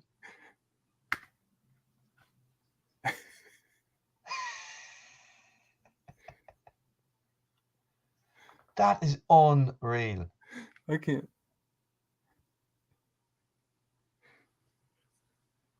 Do you love this? I love this. And you know what? I bought two of these, and one of these is going to Killinger's daughter. I promised him that I had told him that I got her a gift like 3 or 4 months ago. I never gave it to him. But how cool is that? Do you know when I was in Montana, when we were building houses, there was an axe like that, but it was an American Army axe, right? Yeah. It was a little bit bigger than that. No, it wasn't. I think this might be a paperweight. It was sharp. I've never seen. It must have been a boy's hatchet or something. Is that a thing? Yeah. Oh, if it's a marbles, it's worth a lot of money. No, this is just like a salesman sample or something. Okay. Or something not even that good. It's probably just like it's sharp and it's a real like axe and it's hung and everything, but it wasn't that expensive. It's like a promotion or something. Simon says you stole it from a leprechaun. Does anybody comment on that? Yeah. Frank, Simon says you took it from a leprechaun. Look, Aaron, he said, greatest pencil sharpener ever. You got that right, buddy. Rocking into school. Yeah, I'm killing it now. Check this out. So yeah, that's the first thing I wanted to show you. Isn't that cute? It's cool. It comes in this little box. I just have knives and dinosaurs. It comes in this little Cool. box. Maybe you can see that. I see it. Look at this cheap old axe I got for free. It's not a very good one. It's called a Master Mechanic. It's just like a hardware store axe or something, but man, this thing is like That's big. 3.5 pounds at least. And yeah, I'm gonna make that into a wedge banger, I think. It's rounded. Huh? It's rounded. It has a rounded pawl. Yeah, it's kind of Let me show you an axe with a rounded pawl. so. Oh well, yeah, that's sweet. Yeah, the pawl on this is a little bigger. See, This is only let me turn on up the my light. back. Well, that's a hunter's axe. That's why that's Yeah. rounded. That's awesome. That's a good axe. But that's my bushcraft axe. Yeah, this is a knot clipper that I got. A knot clipper. Yeah, it's called a knot clipper. Oh. I haven't cleaned any That of these makes up. sense. I was thinking that clipper was some sort of famous make of axe, and this was called knot clipper because it was like a rip off of a clipper, but it's not a clipper. Really thin. See Eye. the eye. See the eye, really thin. Yeah, looks fairly uniform, but Yeah, pretty good. That one. A Puget Sound plum. right. Nah, I don't get them. I don't get them. You don't like these? No, Yeah, I'm not at gonna all. put like a 40-inch handle on this. Right. What's the profile? Show me the profile of it. What do you mean profile? Like Turn it on the side to see if it's a. oh, yeah, it's not for splitting or anything. It's for chopping trees Not bad, down or bro. roots or. See, real thin. Yeah. One side's usually bigger on a double bit, usually a Yeah. little thicker, like this. But I'll clean that up, make it look really nice. It's a plum, Puget Sound. Are plum like are plum Good. like a sought after? Yeah. Yeah, my poor man's buck and special's a plum. That Okay. no, that's they're Kevin, good axes, but they thank made. you very much, buddy. Thanks, Kevin. Appreciate you, bud. And then one more I'll show you here. I have a few more, but this is going to be a fun one here. No, This Simon. is a Collins. Right. That's nice.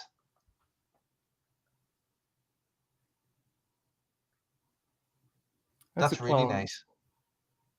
Yeah, that's a really cool axe. It's in really good condition as well. It is. But that'll go on a Killinger. I'm not sure which one yet. But You see, for me, that's a double bit.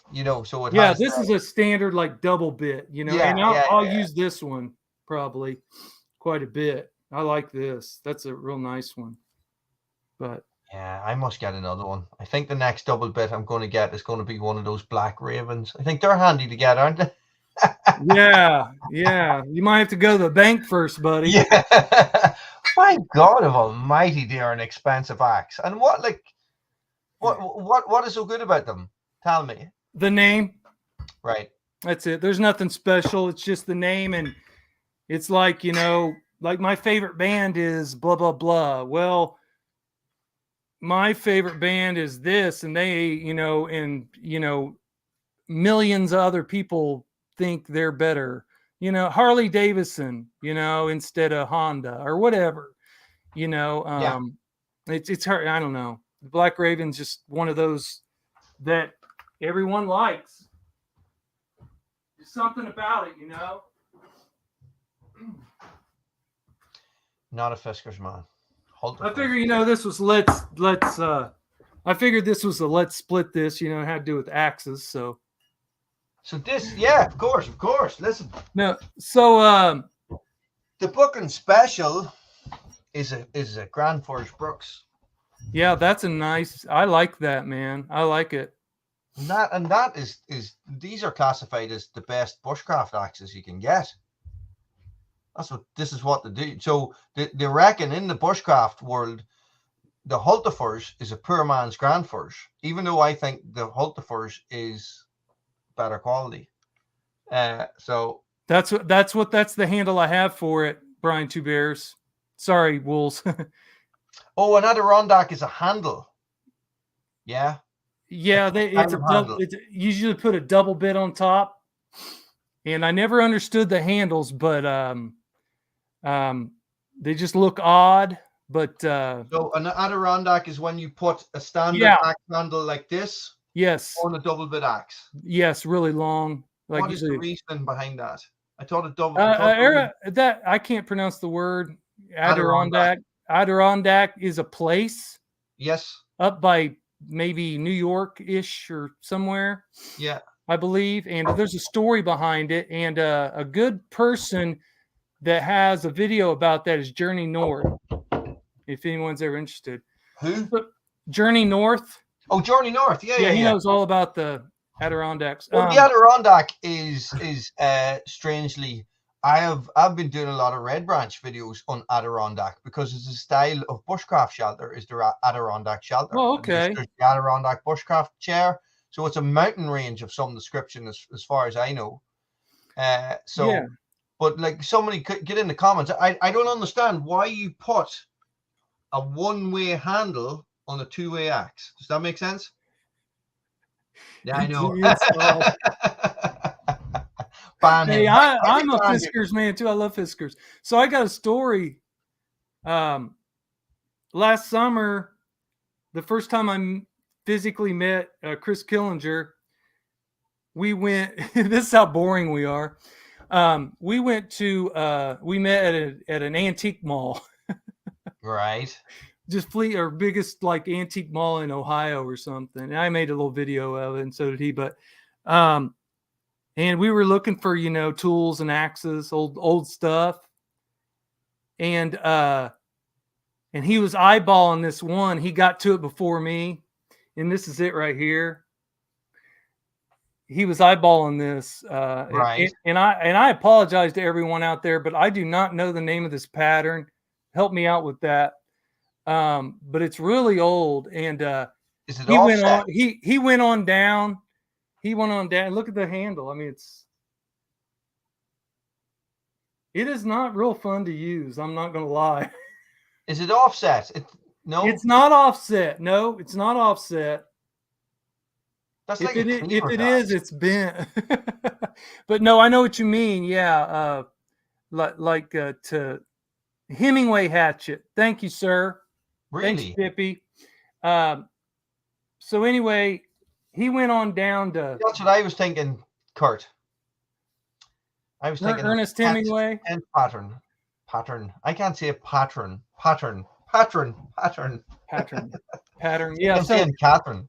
So he went on down. He found, this other like real cool thing. I was like, clerk, I want to get this. Push him out the door. So I got this instead. And this, I believe this to be the original handle. I could be wrong. I mean, who knows? But man, that is an old dude right there. The handle. So, and it is like so top heavy. It's heavier than it looks. But man, look at how you have to half these things, I don't know if you can see that or not, but yeah, it's see how it's an axe. Yeah, and then the bottom you have to. I don't know, but it looks like it's hafted weird to me. I bet this isn't the original handle because it looks like it kind of goes up, instead of perfectly symmetrical. Yeah. But is there a gap in the bottom of the handle? What do you mean? Look up in the eye from the bottom. Yeah, the way you have it there. Not really, no. Well, then it's hung properly, then, isn't it? So I don't know, but whatever. I wanted it for the head. I didn't have any head like that. Yeah. So this will be my last one, I promise. Listen, have you ever seen Thor in a robot suit fighting a dinosaur? Ooh, this might get That's where interesting. my mind's at, you know. So this is an axe that anybody can get relatively cheap, and it's a really good axe. If Kevin's still on, maybe Brian might know, but this is a Snow and Neely. And I have never used this or anything, but you can get this today. This is a modern axe. And I know there's some debate on whether this company went south, because I think it's a small company. I'll zoom back out, but this is a really nice tool. I like it. That's I like a haven't used Cadillac. it. But and then the handle, see their handles also have that on there. But I've heard good things about these, and and even their leather work. Hudson Bay pattern. Yes, Right. for sure. And As in the Hudson Bay beaver trappers. right. Isn't that what it's to do with? Because I have a Hudson. Well, yeah, Hudson Bay's kind of like a place, or Yeah, but I think it all comes from the frontiersmen. So I have a Hudson Bay tobacco pouch or tobacco tin, oh, really? which is for flint and steel for primitive fire lighting. So, you'll have a Hudson Bay. There's definitely some sort of a Hudson Bay knife floating about the place as well, and it's all a kickback to these guys. I think it was what was I reading? If you ever read The Revenant, or I'm sure you've seen the movie. Oh, The yeah, Revenant. that's great. So they're working for the Hudson Bay Company. Okay. So it was a place, but it was based in Hudson. The company was based there, and they were the guys who were opening up, Lewis and Clark and all those guys who were opening up the frontier to the west, and they were trapping for beavers and stuff. So there's a whole big tie-in with that. So they're using, like a lot of the older style bushcraft knives I would have would be from that era and stuff. So, fur traders, that's them. Brian Two Bears has it there. Yeah. And you're saying that when you say that it went south, what do you mean? Is that they're making well, there's some debate. No, There's some debate because you know how people have to downsize and everything else. I mean, axes were, this company was like 1864 or something when they started, and they probably went all through the 1900s. And okay, I need to get cleaned up. Oh, I love you. She loves me. Thanks. She loves us. She loves us. No, but so back to this. So and if anyone else knows, hey, let me know. But they probably went through the 1900s and stuff, and then over time, I hear that like the main guy passed it on to his son maybe, and then his son, who's older now, is probably, he did well, and then now it's kind of in limbo maybe, where the newest person who's taken it over has to downsize this and downsize that, and quality might be, that's what I hear. I don't know. It's all debatable, and I don't know much about it. I just know that it was a nice axe. The handle. What you're saying is you're better off buying vintage. Oh, heck yeah. Yep. That's right. You know where the quality is then, don't you? So I must get my eye out for another double bit. But so the odd time you have boys, there's boys import them, and would hang them and sell them, but you'd still be looking at the guts of 50, 60 pound. Kurt S., thanks, buddy. Yeah, Kurt, take care of yourself. So that's up and around $80, for an axe. But then I suppose, you're sitting there, you're looking at those big Fiskars like the X37 and the Isocore Maul that you have. They're £100 here. You bring up a good point. The X37 is not available in the States. What the heck is up with that? And that's a killer. I want that so bad. But is the Isocore not better? Is it not bigger and heavier? It's bigger and heavier, but it's not better. If I go to split wood, relatively big wood, that you're right on the fence with a maul or a heavier axe, I'll grab the X27 every time versus the Isocore Maul. Okay. 8-pounder, and the X37 is a happy medium between the two, and I would really like to try that. Well, when I took the X37 up the mountain with me for one of those videos, and hindsight is a great thing. When I was making those videos, I was buckled. I was really physically struggling, and I was splitting wood with that X37, and I felt like my arms were going to fall off. And I have literally put it in the shed and not used it since, because it just was so tough to use. Now, well, I used it the last time when I was doing the comparison video, splitting the spruce. But and here's the funny thing: it turned out I was getting sick, right? So I got the cold like 3 days later. So I was up there going, "Oh my God, this axe is a donkey. This is like swinging a mule about the place." You said a donkey. Yeah, donkey. donkey. Right, it's a Shrek. Oh, it's turned into a Shrek show. It always happens, doesn't it? So, and it put me off the axe, but I wanted something heavier. So I wanted something heavier so that when I was splitting wood, I was getting more of a workout, which is a lot of the times where I would be coming at stuff. So, but you was getting more of a workout with which axe again? I'm sorry. With the X, when I bought the X37 because I wanted a heavier axe, so I would get more of a workout when I was splitting wood. Oh, okay, gotcha. Yeah, because it's at the minute I think it's the heaviest maul I have. I lose control with the maul. It's like it's real gorilla like, just whoa. Yeah, that's the point. I like that precision. I like that a wheel over. I like that precision of an axe versus a, I just feel more at home with the heavier axe than I do a maul. Just always have, and of course I'm 6'4" and have ape arms too, so that might have something to do with So you need a moderator, Doug. You need a moderator. Somebody slipped in there. Yeah, I got him. Okay, good man. I didn't see that. Sorry. Apparently he don't know who he's dealing with, does he? Now the S2800 is a surprising axe, and my use of that axe made me go back and revisited the X25. So this is the thing: every axe has its place, just like us. Every person has its place. There's certain axes work well in certain environments. There's some of that.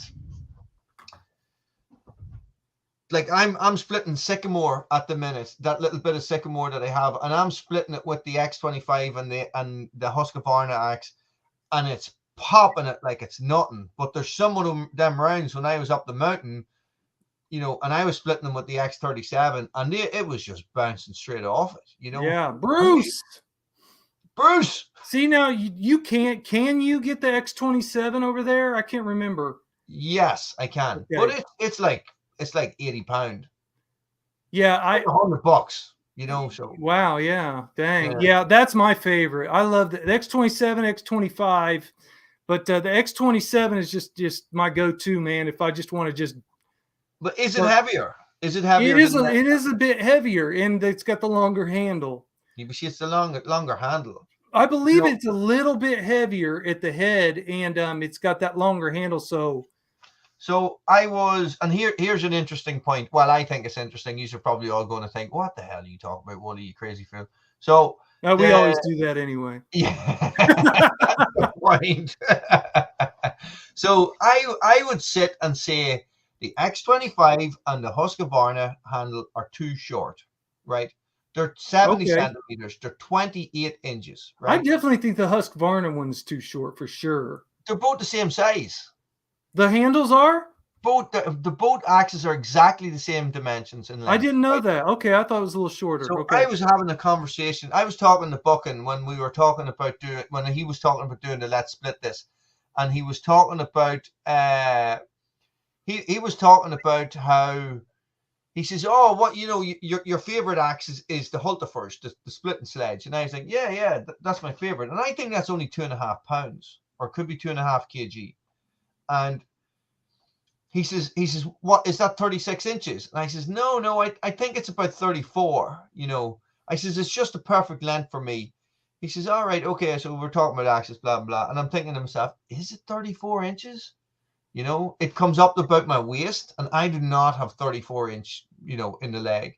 So I went and I measured it, and it's 31 inches, right? So there's only 3 inches in the difference between it and the Hultafers, or the Husqvarna, the Hultafers, the Husqvarna, and the thing. There's only 3 inches in the difference. Huh. Yeah. Interesting. And I would say that it is the extra length that's making all the difference. Yeah. You know, and I say in all those videos that the Husqvarna would be a much better axe if it was longer. You know, there are so many jokes I'm thinking of right now, but I'm not going to say them. Yeah, well, this is a family-friendly show. Sometimes. Live feeds have a tend to get demonetized on me. plus Brian will put his boot up my butt if I do that. Yes. Yeah, we don't want that. Fiskars 28 chopping axe. Yes. There's choppers and there's splitters in the Fiskars line, definitely, yeah. Oh, Lord, help us all. Somebody thinks like Bruce Arney. X27. He'll get a kick out of that. But is the X27 prone to breakage?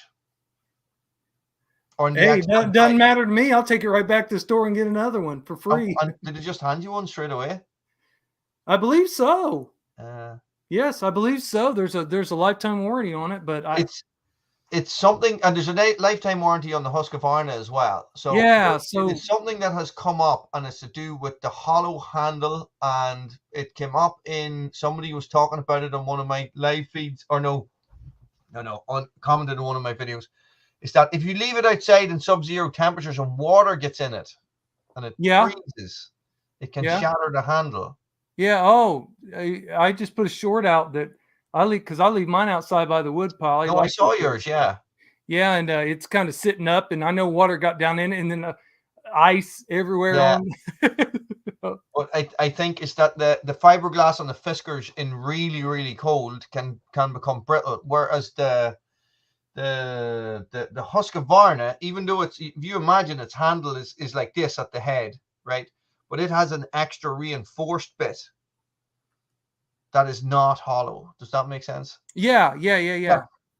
Now that is one thing about the I was going to maybe do a video of somebody else going to probably do it now, which whatever. The X. Hang on, go slowly right this time. Steal idea from Doug for video. Yeah, unrelated. Go right ahead, buddy. No, I think the X37's like this too, but the 8-pound isocore maul has where you could, if you wanted to, you could physically put a new handle in it. Yes. So I was thinking about putting a wood handle in and see how it works. But that's the thing, I guess, with that is that isocore is their technology that makes it shock resistant and everything. Is it the only axe that's recommended by the Arthritis Foundation of America or something? If you have arthritis, you're probably not picking up an 8-pound maul and splitting wood. Yes, maybe Simon, I have a little probably. Simon, this is the opposite side to the metal reinforcement plates. Now, I would be skeptical about metal reinforcement plates, and I do believe that masking the shaft of an axe is hiding potential damage and potential breakage. That's what I think. So I know, an overstrike guard, people put a mask. Yeah, those are awesome. Well, you see, this is the thing. Are they, right? So do they actually protect your axe, or do they just make it look good? Because if you strike your axe, you got to protect your axe. Right. Number one rule. Hold on. I got something too, but go ahead. Right. Okay. So if I overstrike and I hit my axe here, right? If I have a piece of leather on it, it's going to stop the axe from denting or whatever. From cracking, right? Probably, but not denting. But it doesn't stop it from cracking, right? because it's just a piece of leather. There's no structural integrity to it. It's not going to Sure. stop it from cracking. So if you crack your axe handle, your mask is going to mask the crack in that axe handle. And this is what has happened to me before. Yeah, So yeah. Oh, I see what you're saying. Sure, sure. I had a maul where the head came flying off when I was swinging it because I had cracked the handle and I didn't realize because I had a mask on it to protect it from overstrikes. So this is what I always think about stuff like that. So thank you, Phenom.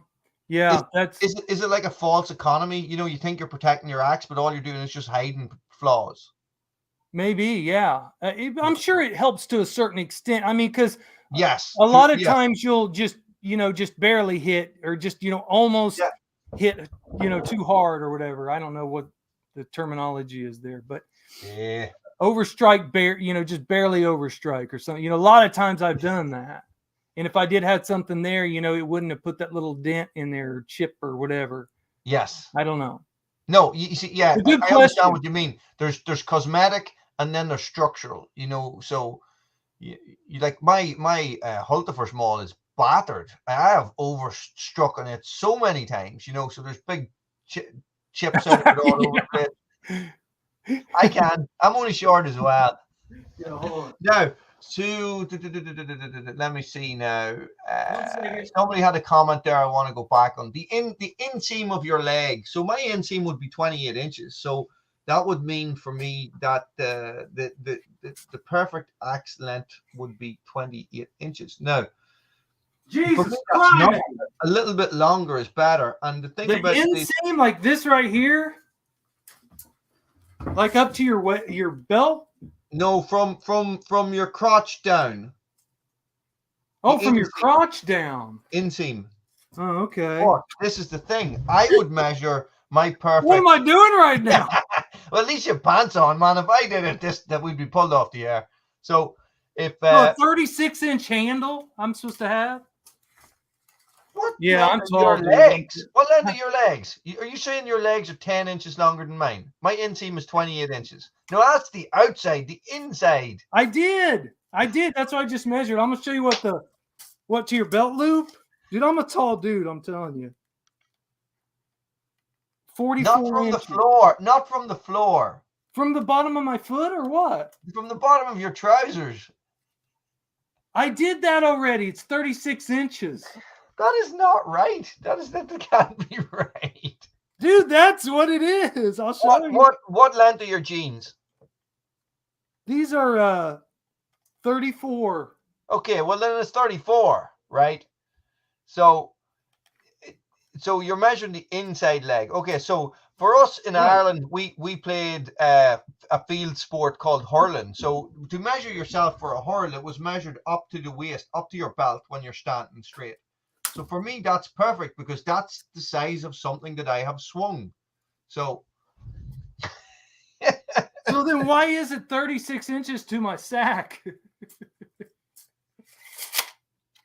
Maybe these are 36s. These might be 36s. Hang on a second. I like a 28-inch axe. That because that's another debate. See, my arms are really long, and I like a 28-inch axe because 36-inch seems too long. Brian, right. you're kind of tall guy. What do you do? Is he still here? Yeah, he's there. He just commented. Yeah, see, he said, yeah. Mr. Wooly, I am 36 inches. When I was younger, it was 38. That doesn't help. But you know what I mean? I like a 28-inch axe because spreading. It's like I'm more accurate with like a 28 or so. And I get a 36 and it seems like I'm that much farther back and I have to I can't see as good or I'm not as accurate. So I don't know, man. I'm just throwing it out there. And it's getting late and we're like talking weird now, talking about sacks and all kinds of stuff. It's physics, isn't it? It's physics, right? It is science. You're right. Yes, of some description. So it's crazy. We do probably need to head off here, man. We got about seven watching. So we got rid of most of them with that conversation. These are the hardcore ones. Now let's break out the Yeah. psychedelic music and the mind-altering drugs. But on Pink Floyd. Okay, yes, I am going to hit the sack. Dude, Not yours. I'm thanks going to go to bed. thanks for everybody coming, and thanks for Wooly for taking the time out. What is it, like 11 o'clock there now or something? It is 10, 11? 5 past 11, yes. Yeah, 11 o'clock p.m. Yeah. And thanks everybody who did the Let's Split This challenge, and we're continue on with that. We'll get a cool compilation video, and thanks for everybody making it so successful, right? Yeah. It has awesome. been an absolute blast. We should do it again, and we should. Do you remember what we were talking about? I just had a bit of a eureka moment there, just like 4 seconds ago, about the phone. We could live stream this on Chainsaw Addicts on Facebook at the same time. Oh yeah, that's true. Yeah, so that's true.